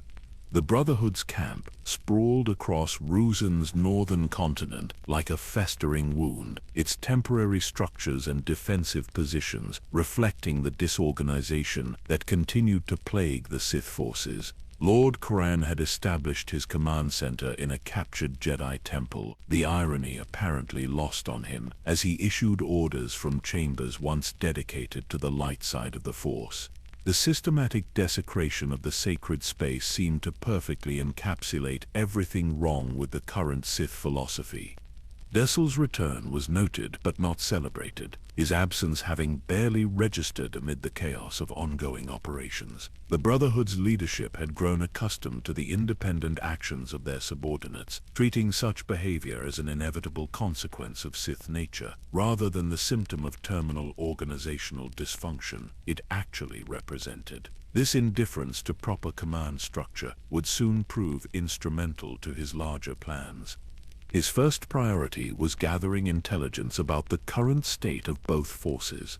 The conflict had settled into a grinding stalemate, with neither side able to achieve decisive victory despite numerous engagements. The Jedi had withdrawn to defensive positions centered around their ancient meditation caves, using the terrain's natural force amplification to offset their numerical disadvantage. Meanwhile, the Brotherhood continued to hemorrhage strength through internal conflicts and poorly coordinated attacks that achieved tactical success at unsustainable strategic cost. But it was the intelligence regarding Jedi capabilities that proved most crucial to his emerging strategy. Through careful questioning of prisoners and analysis of battlefield reports, Dessel learned that the Army of Light had been reduced to approximately 100 Jedi Knights and Masters, along with their supporting forces of Republic soldiers and civilian volunteers. More importantly, they were led by Lord Hoth, a Jedi Master whose tactical brilliance and inspirational leadership had been the primary factor in their survival, despite overwhelming odds. The revelation that inspired his ultimate gambit came during a strategic briefing in which Lord Khan outlined his latest plan for breaking the deadlock. The Brotherhood's leader proposed the construction of a thought bomb, a theoretical weapon that would concentrate the collective will of all Sith Lords into a single devastating attack. The device would supposedly annihilate the Jedi forces instantly, ending the war in one decisive stroke. To most of the assembled Sith Lords, the concept seemed like the answer to their prayers. Here at last was a weapon that could overcome Jedi defensive advantages and bring final victory within reach. But Dessel recognized the proposal for what it truly was, the perfect instrument for accomplishing his own very different objectives. The thought bomb, according to ancient Sith texts that Kayan had apparently never read carefully, was indeed capable of devastating destruction. But its effects would not be limited to enemy forces. The weapon functioned by creating a force nexus of such intensity that it consumed the life energy of anyone sufficiently strong in the force within its area of effect. Jedi and Sith alike would be annihilated, their essence trapped forever within the bomb's malevolent core. In other words, it was the perfect tool for eliminating both the remnants of the Army of Light and the entirety of the Brotherhood of Darkness in a single catastrophic event. All that would be required was ensuring that he alone survived the detonation, emerging from the ashes as the sole remaining Sith in the galaxy. The technical challenges involved in constructing such a device were considerable, but Dessel's enhanced abilities and accumulated knowledge made them surmountable. More difficult was the political maneuvering required to ensure that the weapon would be deployed exactly as he desired. Khan would need to be convinced that the thought bomb represented their only chance for victory, while simultaneously being prevented from discovering its true nature until too late. This manipulation required all of Dessel's growing understanding of Sith psychology and the specific weaknesses of the Brotherhood's leadership. Kaden was intelligent but arrogant, quick to embrace solutions that promised glory while dismissing warnings that implied his own fallibility. By presenting the thought bomb as a manifestation of superior Sith will triumphing over Jedi weakness, Dessel could appeal to both the man's ego and his philosophical preconceptions. The process of construction took several weeks, during which Dessel worked tirelessly to perfect both the weapon itself and the circumstances of its deployment. The device required the voluntary participation of multiple Sith Lords, each contributing their personal force energy to the collective destructive potential. Convincing them to make such a sacrifice required careful attention to their individual motivations and fears. Some were driven by desperation, recognizing that conventional tactics had failed and that defeat was inevitable without dramatic action. Others were motivated by ambition, believing that their contribution to the ultimate victory would elevate their status within the post-war Sith hierarchy. A few were simply exhausted by the endless conflict and welcomed any solution that promised resolution, regardless of personal cost. But perhaps the most crucial element in ensuring the weapon's successful deployment was managing Githany's growing suspicions. The former Jedi possessed both the intelligence and the Force sensitivity necessary to recognize the true nature of what was being constructed, and her personal connection to Dessel made her uniquely positioned to interfere with his plans at the critical moment. Her confrontation came on the night before the thought bomb's scheduled activation, when she cornered him in his private chambers with accusations that cut uncomfortably close to the truth. The conversation that followed would prove to be their last, though neither of them recognized it at the time. "You know what that weapon will really do," she said, without preamble, her voice carrying the controlled tension of someone who had spent days wrestling with terrible suspicions. "The thought bomb won't just destroy the Jedi. It will consume everyone on this world who possesses significant Force sensitivity, including every Sith Lord in the Brotherhood." Dessel regarded her with the patient attention he might give to an interesting but ultimately inconsequential puzzle. The Orbalisks had changed more than just his physical capabilities. They had also altered his emotional responses, making it easier to maintain detachment even in situations that would once have provoked strong reactions. "An interesting theory," he replied calmly. "What makes you think such an outcome would be undesirable?"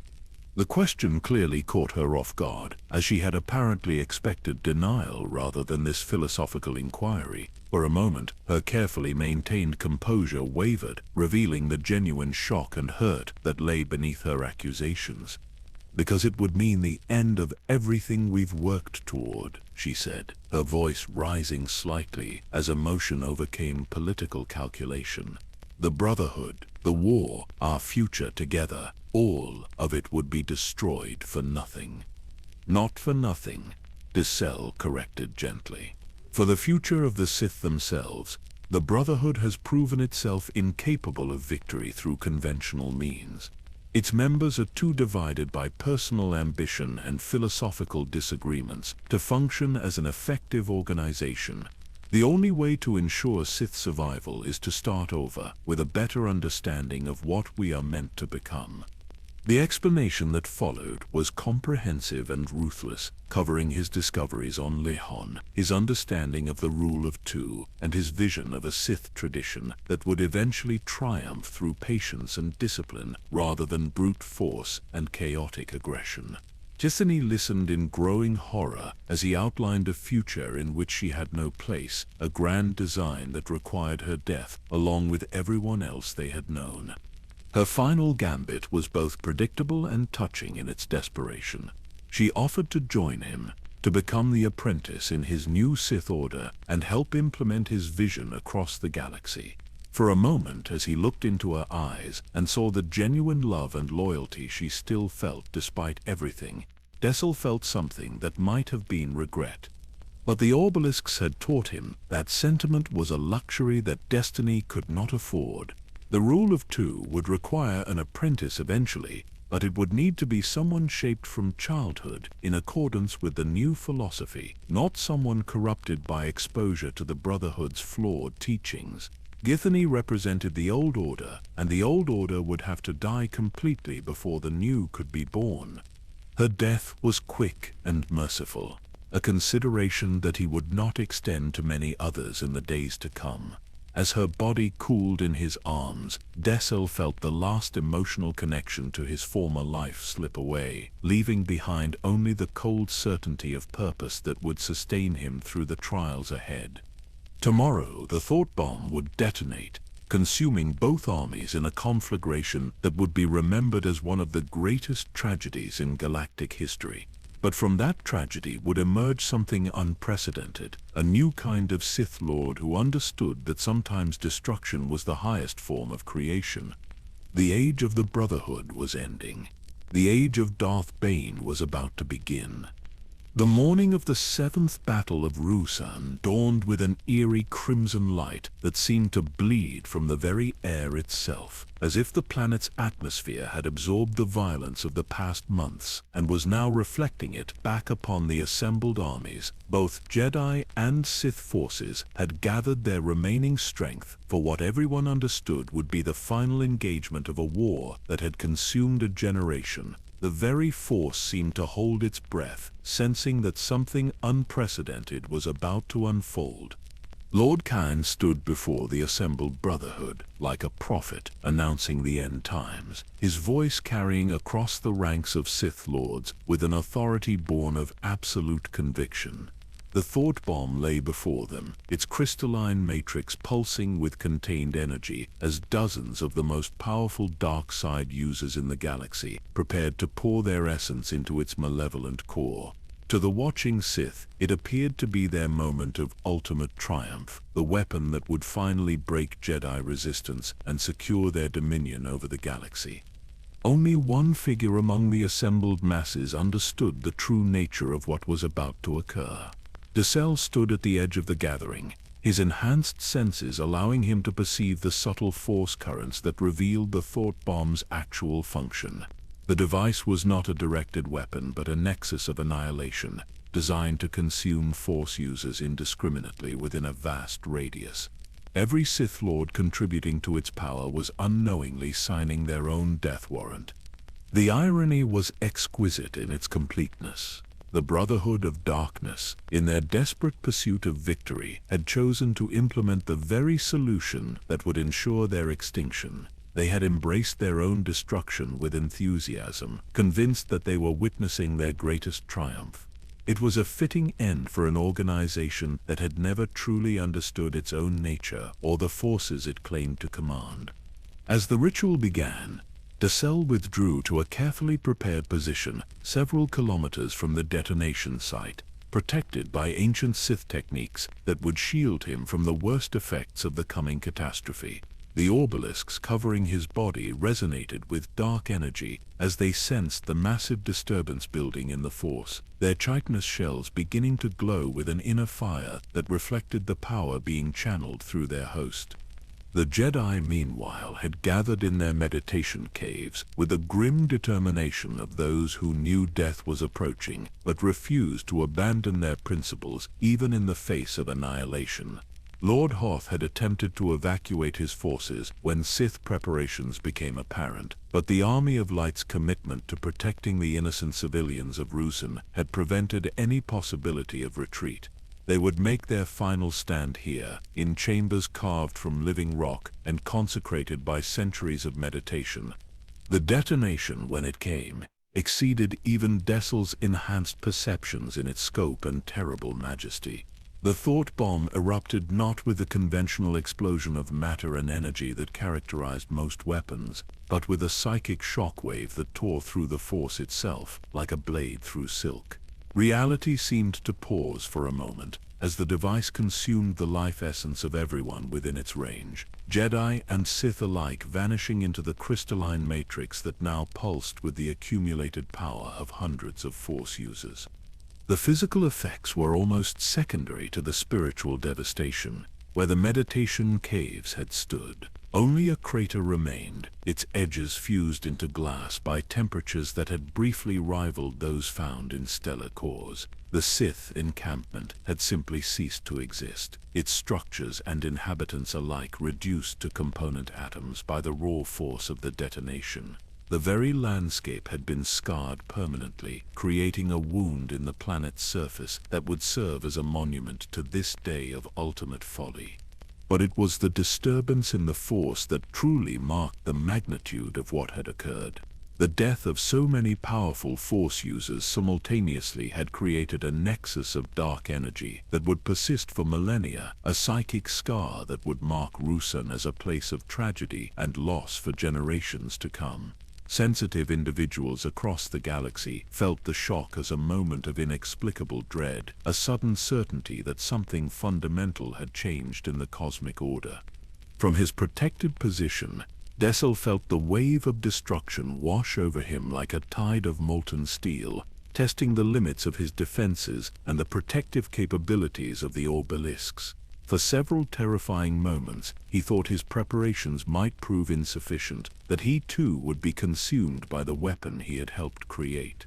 But his understanding of ancient Sith techniques and the symbiotic protection of his parasitic companions proved adequate to preserve his life, though the experience left him forever changed. When the psychic storm finally subsided and Dessel emerged from his shelter, he found himself alone on a world that had been transformed into a memorial to the greatest catastrophe in Sith history. The silence was absolute, broken only by the wind whistling through the transformed landscape and the distant crackle of residual energy discharges. Every other Force user on Ruusan had been consumed by the thought bomb, their essence trapped forever within its crystalline prison. He was, as far as he knew, the last Sith in the galaxy. The weight of that realization was both crushing and liberating. Crushing because it meant the end of a tradition that stretched back thousands of years, the extinction of a way of life that had shaped galactic civilization since its earliest days, but liberating because it also meant freedom from the accumulated mistakes and misconceptions that had brought the Sith to this point of terminal dysfunction. As he stood in the crater where the Jedi meditation caves had been, Dessel felt the final transformation taking place within him. The name he had carried since childhood, the identity he had forged during his time with the Brotherhood, all of it belonged to the past now. What emerged from the ashes of Ruusan was something entirely new, a being who embodied the true spirit of the Sith while transcending their historical limitations. He was Darth Bane, Dark Lord of the Sith, heir to a tradition that now existed only in his memory and his will. The title was not claimed but accepted, a recognition of what the Force itself had made him through trial and sacrifice. He was no longer simply a powerful individual seeking personal advancement, but the living repository of an entire philosophy, the sole guardian of knowledge that might otherwise be lost forever. The obelisks stirred against his skin as they sensed his transformation, their symbiotic connection allowing them to perceive the cosmic significance of this moment. Through their enhanced awareness, he could see the threads of possibility stretching out into the future, the myriad ways in which this day would echo through the centuries to come. The Republic would claim victory, believing that the Sith threat had been eliminated forever. The Jedi would rebuild their numbers and their confidence, convinced that they had witnessed the final defeat of their ancient enemies.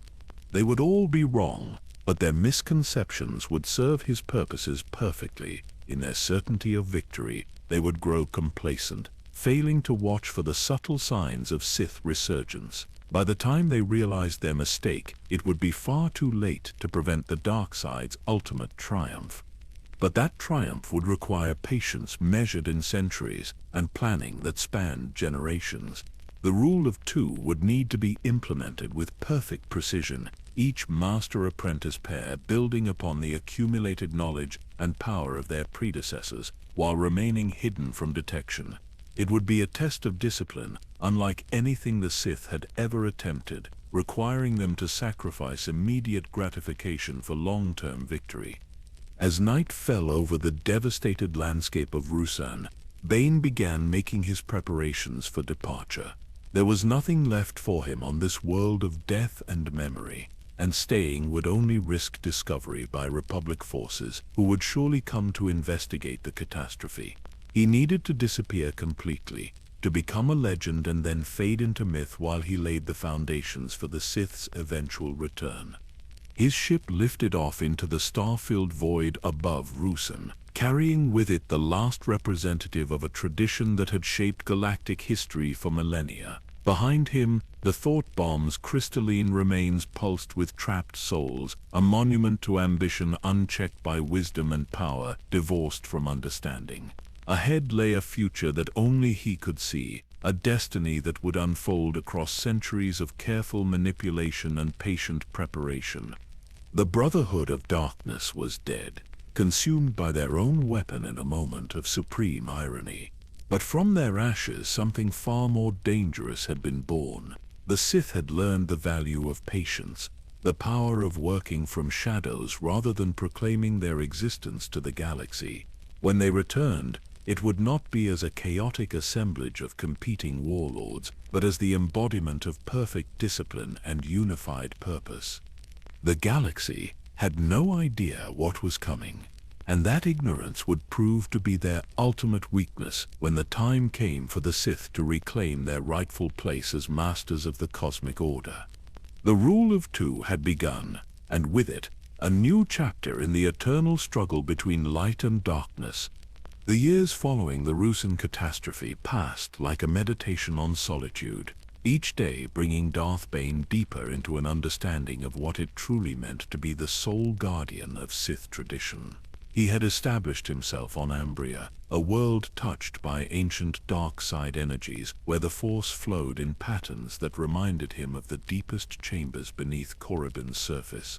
Here, surrounded by the remnants of long-dead civilizations and the whispers of forgotten powers, he began the most crucial phase of his mission to preserve and ultimately restore the Sith to their rightful place in galactic history.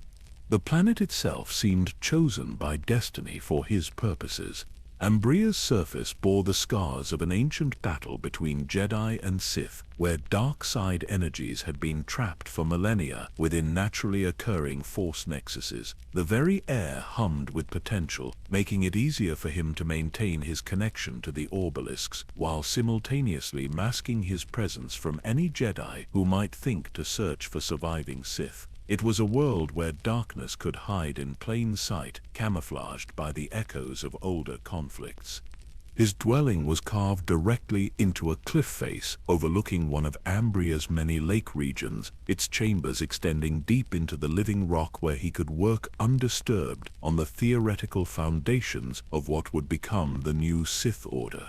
The Obelisks had continued their slow integration with his nervous system, granting him enhanced cognitive abilities that proved invaluable for the complex philosophical and strategic work that now consumed most of his time.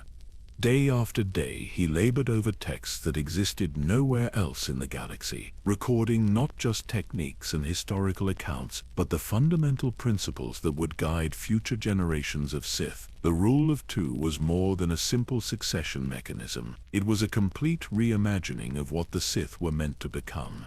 Every aspect of traditional Sith education would need to be reconsidered and refined, from the earliest stages of apprentice selection through the ultimate confrontation that would determine mastery. But theory, no matter how perfectly developed, meant nothing without practical application. The Rule of Two required an apprentice, and finding a suitable candidate had proven far more challenging than Bane had initially anticipated.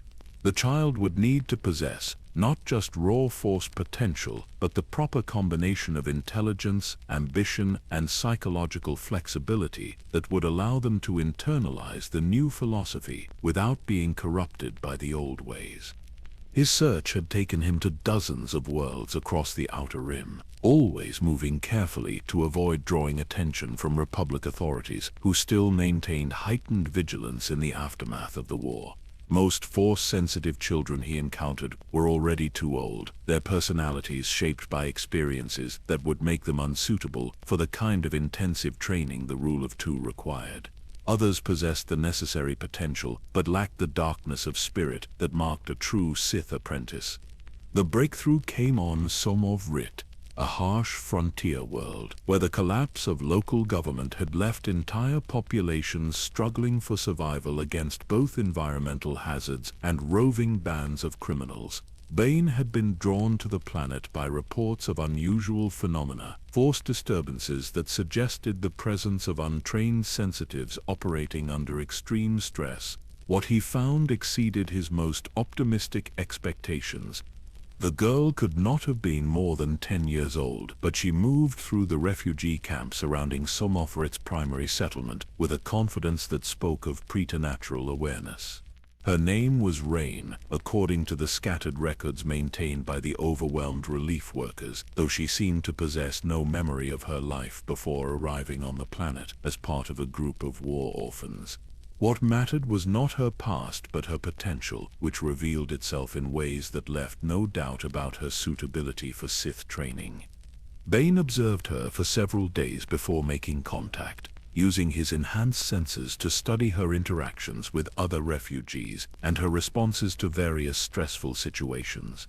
The child's Force abilities manifested primarily through intuition and emotional manipulation, allowing her to navigate the complex social dynamics of the camps with remarkable skill for someone so young. More importantly, she showed no trace of the selfless compassion that marked potential Jedi candidates. When threatened, she responded with swift and decisive violence that suggested a natural affinity for the darker aspects of Force use. Their first conversation took place in a secluded area outside the main camp, where Rain had gone to practice what she called her special games away from adult supervision. Bane approached slowly, projecting an aura of calm authority that immediately captured the child's attention without triggering her defensive instincts. "You have abilities that others do not," he said without preamble, recognizing that directness would serve him better than deception, with someone already skilled at reading hidden motivations. "You can sense things that are going to happen, influence people's thoughts and emotions, but you have no idea what these abilities really are, or how much more powerful they could become with proper training." Rain studied him with eyes that seemed far too old for her face, her Force presence probing his intentions with a sophistication that impressed even someone of Bane's experience. When she finally spoke, her voice carried the careful neutrality of someone who had learned not to trust easily. "Who are you, and what do you want with me?" The question launched the most important negotiation of Bane's life, a delicate dance of revelation and concealment designed to secure her cooperation without revealing more about his true identity than absolutely necessary. He presented himself as a teacher of ancient arts, someone who had recognized her potential and was willing to provide the education that would unlock her full capabilities. The offer was attractive enough to capture her interest while vague enough to avoid triggering suspicions about his actual nature and objectives. What followed was a careful courtship that stretched over several weeks as Bane gradually introduced Rain to basic Force concepts and evaluated her responses to different aspects of Sith philosophy. The child proved remarkably adaptable, absorbing new ideas with the enthusiasm of someone who had always sensed that conventional explanations for her abilities were inadequate. More encouraging still, she showed no instinctive resistance to teachings that emphasized personal power over collective good. Her acceptance of his proposal to become her teacher marked the beginning of the most crucial phase of Bane's mission. The rule of two would rise or fall based on his ability to shape this child into a worthy successor, someone who could eventually surpass his own capabilities while remaining true to the philosophical foundations he had worked so hard to establish. It was a responsibility that weighed on him with the gravity of destiny itself. Their departure from Somavrit was accomplished with the same careful planning that had characterized all of Bane's movements since Ruusan. Rain simply disappeared from the refugee camps, her absence noted but not investigated by authorities already overwhelmed with more pressing concerns. Within days, she was on Ambria, beginning an education that would transform her from a traumatized war orphan into something unprecedented in galactic history. The early stages of her training focused on basic Force techniques and the theoretical foundations that distinguished Sith philosophy from other Force traditions. Bane had learned from his own experiences with the Brotherhood that proper education required a solid grounding in principles before advanced techniques were introduced. Rain proved an eager student, her natural intelligence and intuitive grasp of Force concepts allowing her to progress at a rate that would have been considered exceptional even at the height of the Sith Academy's operations. But it was not just her aptitude for learning that convinced Bane he had chosen correctly. Rain possessed the kind of flexible morality that that would allow her to embrace the necessary ruthlessness of Sith training without being consumed by it. She could be compassionate when compassion served her purposes and utterly merciless when mercy would represent weakness. Most importantly, she showed genuine loyalty to Bane himself, not out of fear or simple gratitude, but from recognition that his teachings offered her the best path to achieving her own ambitions. As months turned to years, the master-apprentice relationship that would define the next phase of Sith history began to take shape. Rain, who had begun calling herself Zana in recognition of her new identity, developed into exactly the kind of apprentice that the rule of two required. She was powerful enough to eventually challenge her master, intelligent enough to understand the deeper implications of what they were attempting to accomplish, and disciplined enough to maintain the secrecy that their survival demanded. But perhaps most importantly, she possessed the patience necessary for a plan that would unfold across centuries rather than years. Under Bane's guidance, she learned to think in terms of generations rather than immediate objectives, to see herself not as the ultimate beneficiary of their efforts, but as a link in a chain that would eventually encircle the galaxy itself. The rule of two had found its first true practitioners, and through them, the Sith would learn to become something they had never been before. Not conquerors seeking immediate dominion, but architects of destiny whose victory would be measured not in systems controlled, but in the fundamental transformation of galactic civilization itself. The long game had begun, and with it, the patient work that would ultimately bring the dark side to its greatest triumph. The passage of years on Ambria brought with it a deepening understanding of both the gifts and curses that came with ultimate power.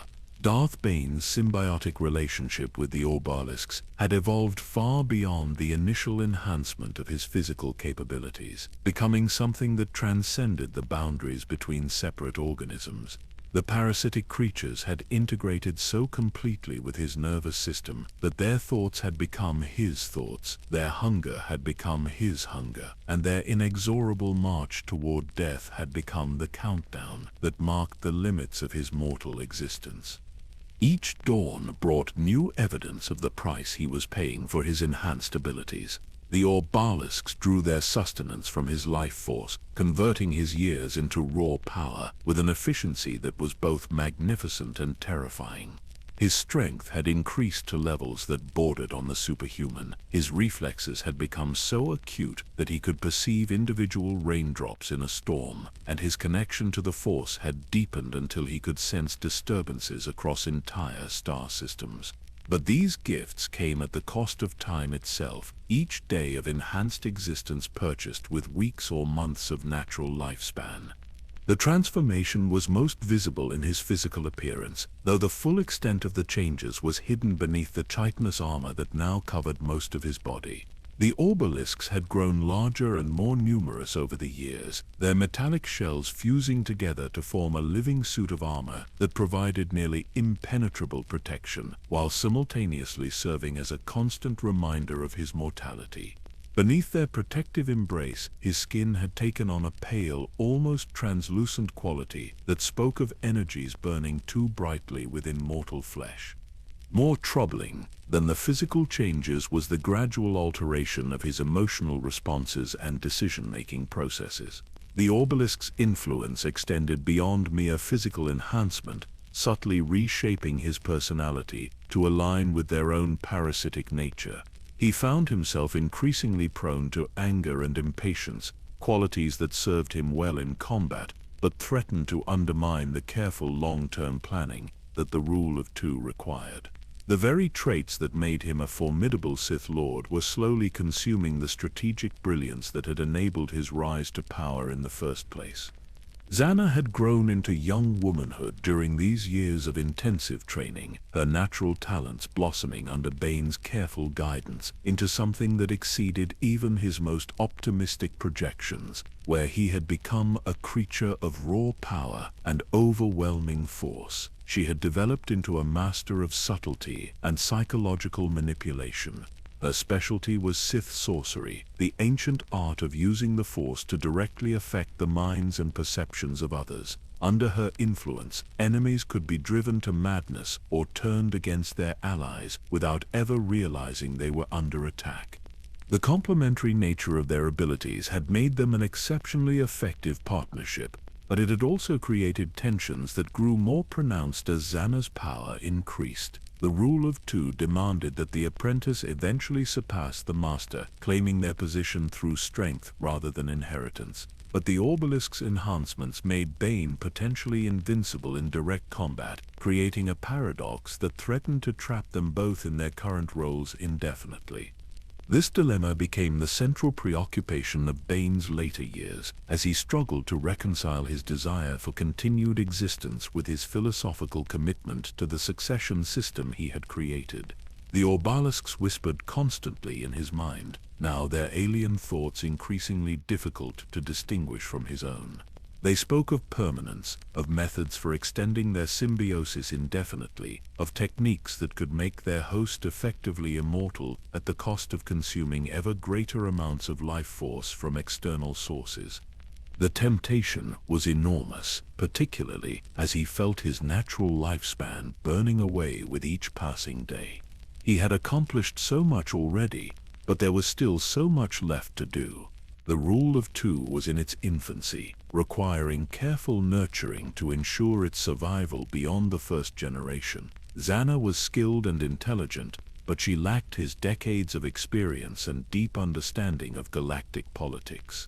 If he died too soon, the entire project might collapse, leaving the Sith extinct despite all his sacrifices.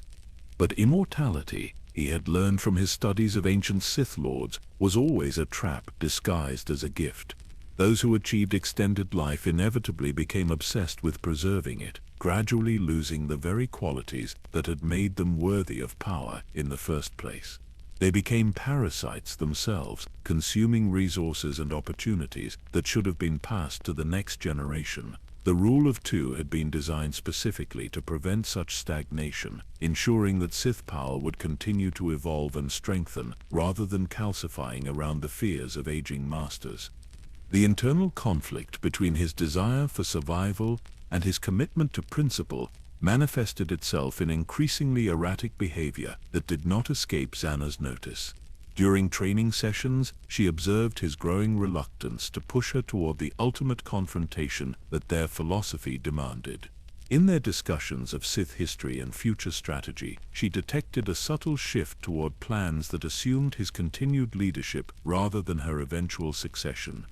The crisis came to a head during a mission to Dessel, Onderon's jungle moon, where they had traveled to investigate reports of Sith artifacts hidden in the ancient ruins scattered across its surface.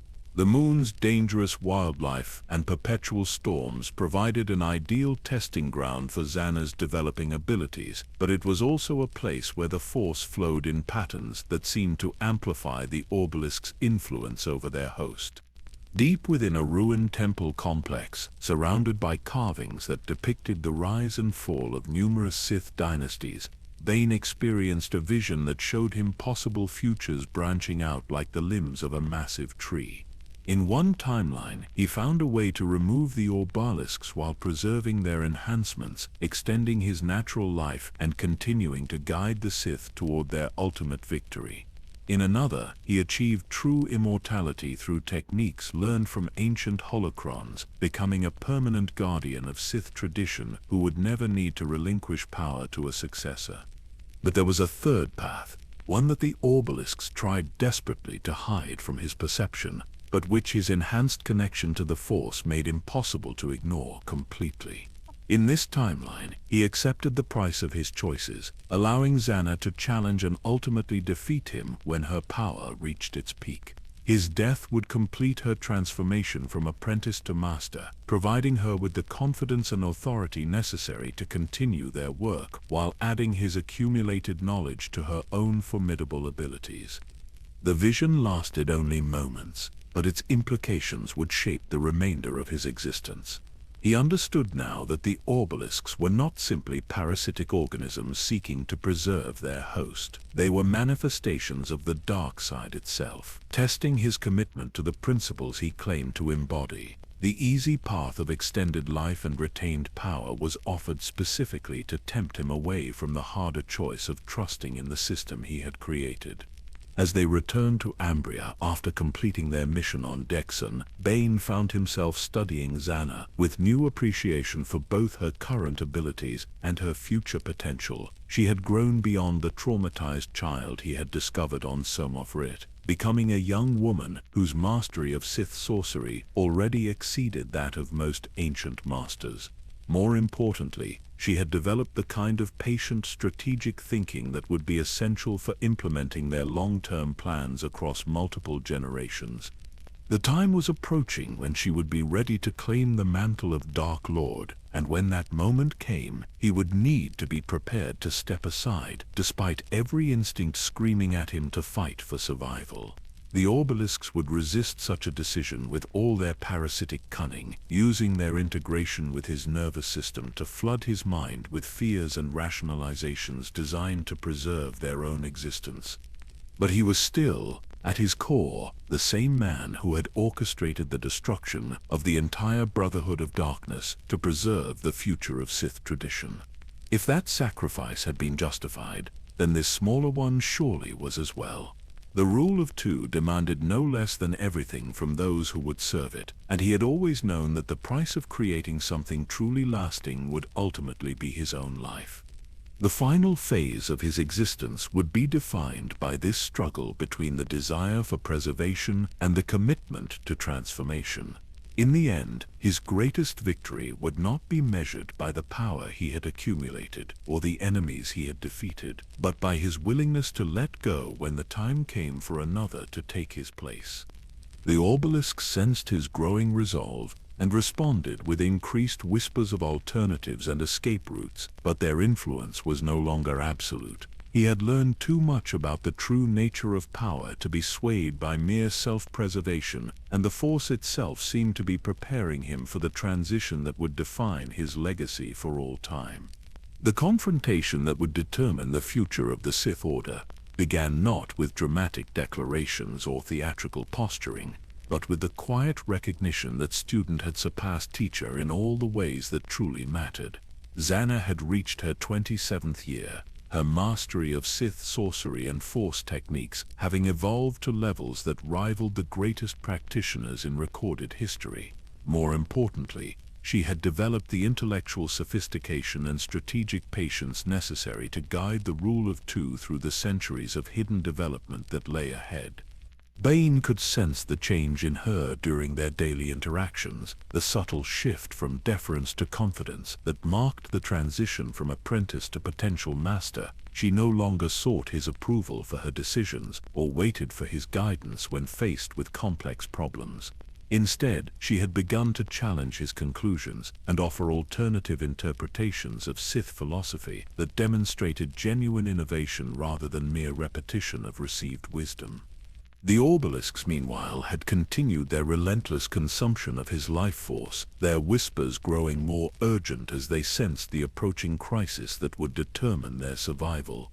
They had become more than parasites now. They were active participants in his consciousness, their alien intelligence intertwining with his thoughts to create a hybrid entity that was neither fully human nor entirely other. Their influence had grown so pervasive that Bane sometimes wondered if his own personality was nothing more than an elaborate fiction maintained by creatures whose only concern was perpetuating their existence. It was this uncertainty about his own identity that drove him to seek answers in the most dangerous possible source. Hidden within his private archives was a holocron of such antiquity and malevolent power that even he had hesitated to activate it during his earlier researches. The device had been created by an unnamed Sith Lord who had achieved a form of immortality through techniques so twisted and abhorrent that they had been forbidden even during the height of the ancient Sith Empire. The holographic figure that emerged from the activated holocron bore little resemblance to anything that had once been human, its features warped by millennia of dark side corruption into something that hurt the mind to perceive directly. When it spoke, its voice carried harmonics that seemed to resonate not just in the air, but in the fabric of reality itself. Another seeker comes to learn the secret of eternal existence. It observed with what might have been amusement. Tell me, young one, what price are you willing to pay for true immortality? The conversation that followed would haunt Bane's dreams for the remainder of his existence. The ancient holocron spoke of techniques for transferring consciousness from one body to another, methods for consuming the life essence of others to fuel extended existence, and most temptingly, rituals that could free him from his dependence on the obelisks while preserving their enhancements. All of it was possible, all of it was within his reach, but the cost was always the same. To achieve immortality, he would need to abandon every principle that had guided his transformation of Sith tradition. The essence transfer required the willing participation of a suitable host, someone with sufficient force sensitivity to contain his consciousness, but lacking the strength to resist the invasion. Zannah would be perfect for such a purpose, her decades of training having prepared her body and mind to channel the kinds of energies that the process demanded. But using her in such a way would make a mockery of everything he had taught her about the rule of two. Instead of proving herself worthy through combat and claiming her rightful place as Dark Lord, she would become nothing more than a vessel for his continued existence. The tradition he had created would die with the first generation, replaced by a single immortal tyrant who would rule the Sith forever. The temptation was overwhelming, particularly as he felt his natural lifespan burning away with each passing day. The obelisks supported the idea enthusiastically, their alien thoughts flooding his mind with rationalizations about the greater good and the necessity of preserving accumulated knowledge. They painted vivid pictures of Zannah's inadequacy, her lack of experience, the disasters that would surely follow if she were allowed to assume leadership before she was truly ready. But beneath their manipulation lay a truth that Bane could not ignore. If he chose immortality over succession, he would become exactly the kind of static, change-resistant leader that the rule of two had been designed to prevent. The Sith would survive, but they would never evolve, never grow beyond the limitations of a single individual's understanding and capabilities. It was Zannah herself who forced the final decision, approaching him in his meditation chamber with a directness that reminded him of his own confrontation with the Brotherhood's leadership decades earlier. She had clearly sensed his internal struggle and had drawn her own conclusions about what it meant for both of them. "You're planning to transfer your essence into my body," she said without preamble, her voice carrying the flat certainty of someone stating an established fact rather than making an accusation. "The holocron you've been consulting, the questions you've been asking, the way you've been looking at me during training, it all points to the same conclusion." Bane regarded her with the patient attention he might give to an interesting but predictable puzzle. The obelisks stirred restlessly beneath his skin, their agitation reflecting the importance of this moment for their continued survival. Everything he said in the next few minutes would determine not just his own fate, but the future of the Sith tradition itself. "The technique exists," he admitted carefully, "and it would solve certain practical problems that have been troubling me lately. Your training is exceptional, but you lack the experience necessary to guide the rule of two through its most vulnerable early stages. A few more decades of preparation would serve you well."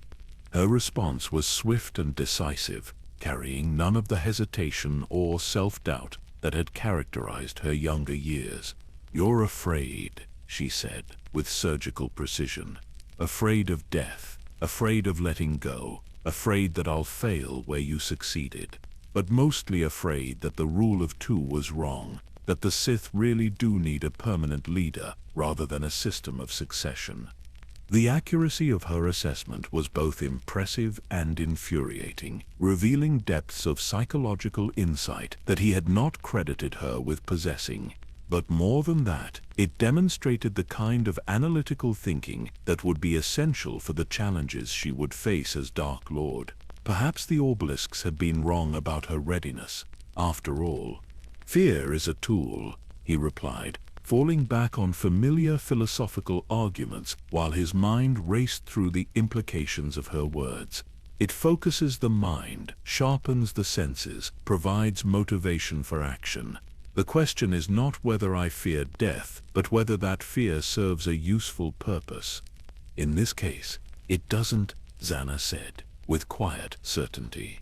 Your fear is making you weak, making you consider actions that betray everything you've taught me about what it means to be Sith. If you try to possess my body, you'll have to kill me first, and we both know you don't have the strength to do that anymore. The challenge was unmistakable, delivered with the kind of confidence that could only come from absolute certainty of victory. She had been planning this confrontation for months, perhaps years, waiting for the moment when his internal conflict would make him vulnerable to direct assault. It was exactly what the rule of two demanded, exactly what he had hoped she would eventually develop the courage to attempt. But the obelisks reacted to her challenge with fury that bordered on madness, flooding his nervous system with combat stimulants and battle-focused aggression that made rational thought nearly impossible. They had invested too much in their host to allow him to be defeated by an upstart apprentice, regardless of philosophical considerations.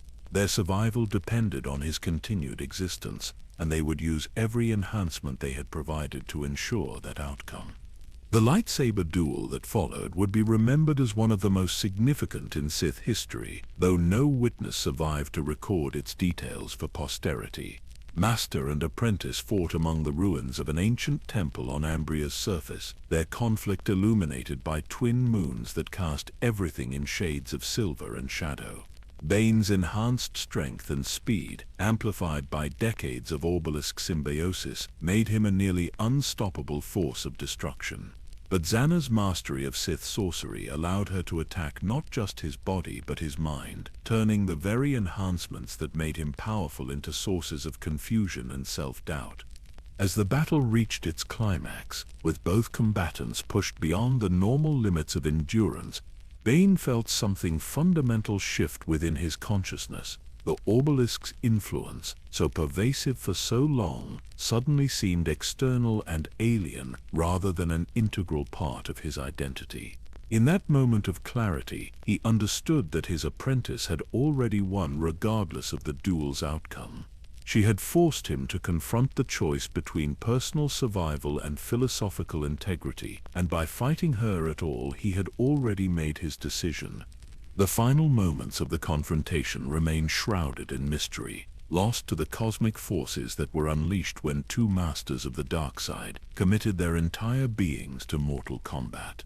What emerged from that titanic struggle was a new Dark Lord of the Sith, her power enhanced by victory over the greatest master in centuries, ready to carry the rule of two forward into an uncertain but promising future.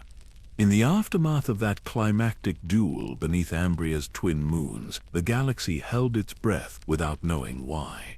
Across countless worlds, Force-sensitive individuals felt a disturbance in the cosmic order, a shifting of fundamental energies that marked the end of one era and the beginning of another. The Jedi, in their temples and meditation chambers, paused in their activities with vague unease, sensing something momentous had occurred, but lacking the knowledge to interpret its significance. They remained blissfully unaware that the greatest threat to their order had just evolved into something far more dangerous than anything they could imagine. Darth Zana stood alone among the ruins where her master had fallen, his body already beginning to merge with the ancient stones of Ambria as the obelisks that had sustained him for so long finally released their hold on life. The parasitic creatures had died with their host, their chitinous shells cracking and crumbling to reveal the toll their symbiosis had taken on the man beneath. What remained was barely recognizable as the miner who had once worked the Cortosis mines of Apatros, transformed by decades of dark side corruption into something that transcended the boundaries between life and death. But Bane's true legacy lay not in his physical remains, but in the knowledge and philosophy that now resided within his successor's mind. Zannah had absorbed more than just his teachings during their years together. She had internalized the very essence of what it meant to be a Sith Lord in the new era he had created. The Rule of Two was no longer simply an abstract concept, but a living tradition embodied in her understanding of power, succession, and the patient work required to achieve ultimate victory. The transition from apprentice to master brought with it responsibilities that would have overwhelmed someone less thoroughly prepared for the role. She was now the sole guardian of Sith knowledge, the only person in the galaxy who truly understood the long-term strategy that would eventually bring down the Republic and restore the dark side to its rightful dominion. Every decision she made, every apprentice she trained, every subtle manipulation of galactic events would either advance or retard the great work that Bane had begun. Her first priority was ensuring the continuity of the Sith line through the selection and training of her own apprentice. The process would require the same careful observation and patient evaluation that Bane had employed when he chose her, but with the added complexity of maintaining absolute secrecy while operating in a galaxy that believed the Sith to be extinct. She would need to develop new methods for identifying potential candidates, techniques for approaching them without arousing suspicion, and most challenging of all, ways to begin their education without revealing her own identity until their loyalty was assured. The candidate she eventually selected was a young man named Cognos, discovered during her travels through the Mid-Rim territories, where the collapse of local governments had created conditions similar to those that had shaped her own early development. Like herself, he was a war orphan whose force sensitivity had manifested through survival instincts and an intuitive understanding of others' weaknesses. But where her own talents lay in sorcery and mental manipulation, his gifts were more focused on combat applications and the kind of physical enhancement techniques that would serve the Sith well in future confrontations. The training method she developed for Cognos represented a refinement of everything she had learned from Bane, incorporating his insights while adding her own innovations based on decades of experience. The new apprentice would be shaped from childhood, not just in force techniques and lightsaber combat, but in the subtle arts of infiltration and long-term planning that would be essential for operating in a galaxy where the Sith were believed to be extinct. But beyond the practical considerations of apprentice training lay deeper questions about the nature of the tradition she was now responsible for preserving. Bane had created the Rule of Two as a response to specific historical circumstances, a solution to problems that had plagued the Sith for millennia. As those circumstances changed and evolved, would the rule itself need to adapt, or were its fundamental principles universal enough to remain relevant regardless of external conditions? These philosophical challenges became more pressing as Zannah's own power grew and her understanding of galactic politics deepened. The Republic that had emerged victorious from the new Sith Wars was not the same entity that had existed during Bane's youth. It had been transformed by conflict into something more militaristic and centralized, with new institutions and power structures that presented both opportunities and obstacles for long-term Sith planning. The Jedi, too, had evolved in response to their apparent victory over the Sith. They had become more closely integrated with Republic governmental structures, taking on responsibilities for peacekeeping and political mediation that would have been unthinkable to earlier generations of Jedi Knights. This evolution made them more powerful in some ways, but also more vulnerable to the kind of systematic corruption that patient enemies could exploit over the course of centuries. As decades passed, and Zannah's own apprentice progressed toward readiness for the ultimate test of succession, she began to perceive the full scope of what Bane had set in motion. The rule of two was not simply a method for preserving Sith knowledge. It was an evolutionary mechanism that would continuously refine and strengthen the dark side tradition through selective pressure and competitive advancement. Each generation would produce masters who were superior to their predecessors, not just in raw power, but in understanding, patience, and strategic sophistication. The implications were staggering. When projected across the centuries that would be required for the plan to reach fruition. By the time the Sith finally emerged from hiding to reclaim their place as galactic rulers, they would have evolved into something unprecedented in galactic history. Not chaotic warlords driven by immediate ambition, but disciplined architects of destiny, whose every action would be calculated to advance objectives that spanned multiple lifetimes. But evolution, she understood, was a process that could not be controlled or directed beyond certain fundamental parameters. Each generation of Sith would face unique challenges and opportunities that would shape their development in ways that could not be predicted centuries in advance. The rule of two provided a framework for growth and adaptation, but the specific forms that growth would take remained unknowable. This uncertainty was both liberating and terrifying, offering the promise of unlimited potential while requiring absolute faith in principles that might prove inadequate when tested by unforeseen circumstances. Zannah found herself walking the same philosophical tightrope that had challenged Bane during his final years, balancing confidence in their grand design against awareness of how much they could not control or predict. The moment of her own succession approached with the same inexorable certainty that had marked Bane's final confrontation with mortality.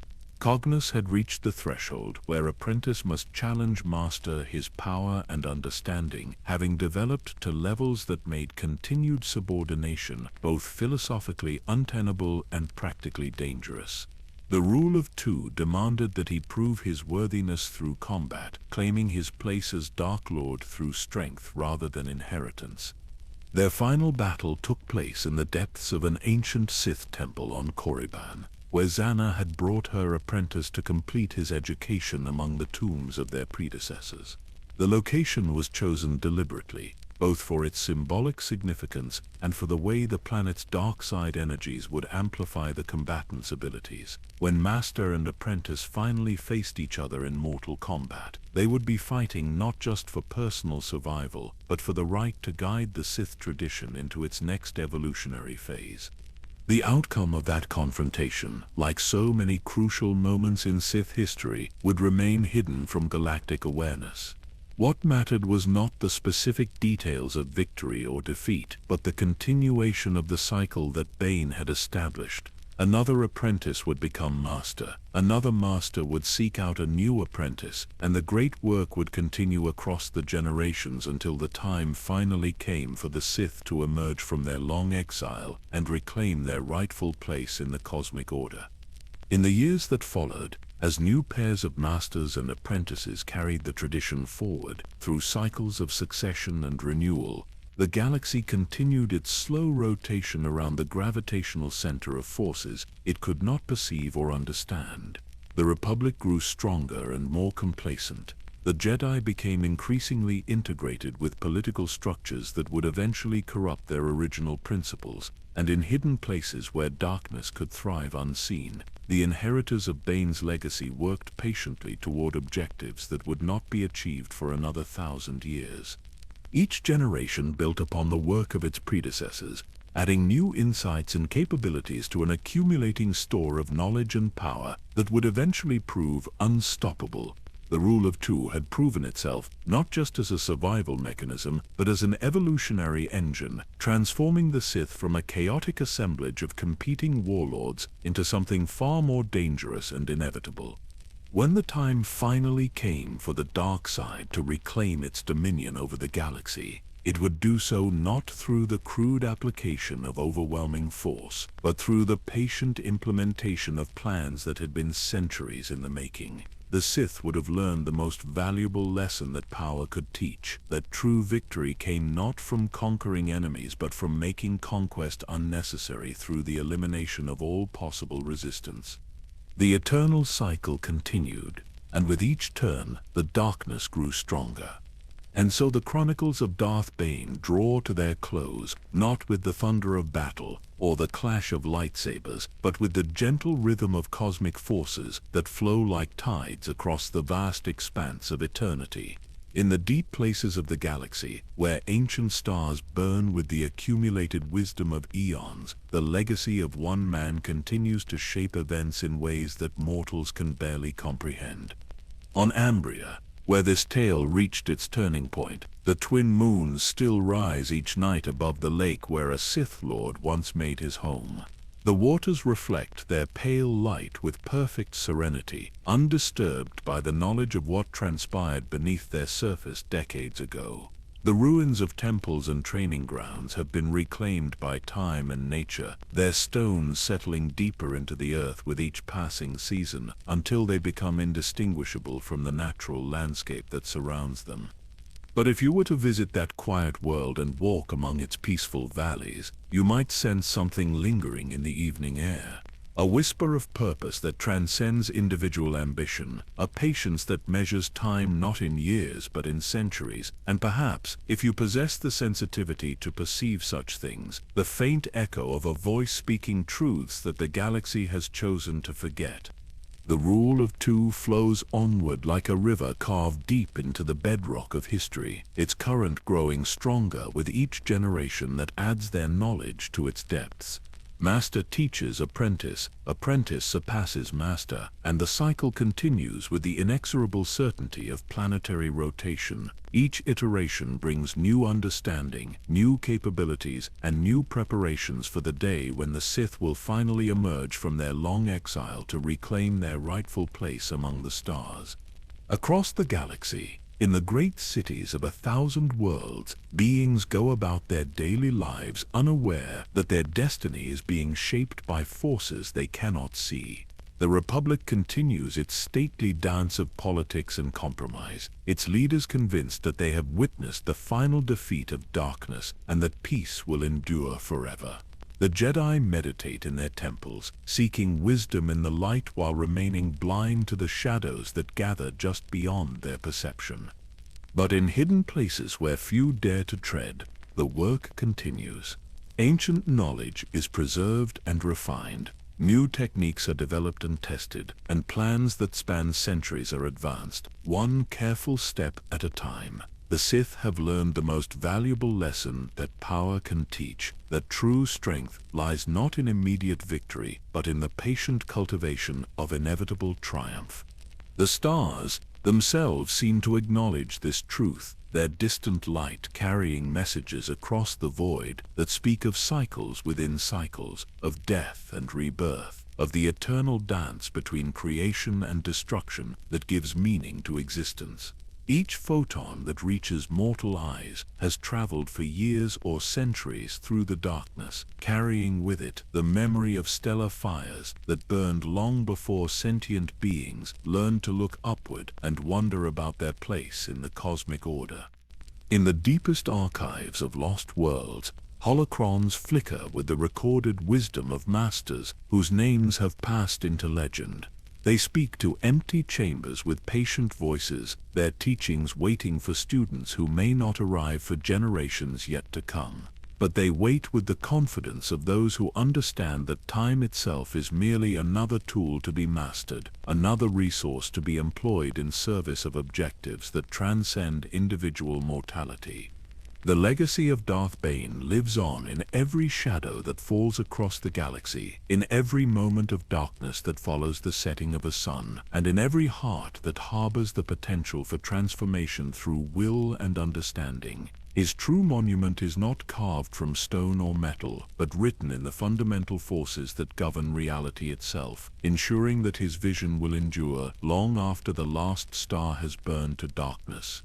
And perhaps, as you drift toward the peaceful rest that awaits all living beings, you can find comfort in the knowledge that even in a galaxy torn by conflict and uncertainty, there are forces working with infinite patience toward ultimate resolution. The dance of light and darkness continues, as it has for countless eons, and as it will for eons yet to come.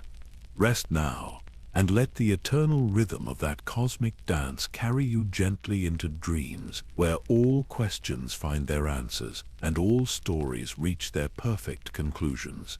The whisper of the rule of two echoes through eternity, and in that whisper all beings may find their peace.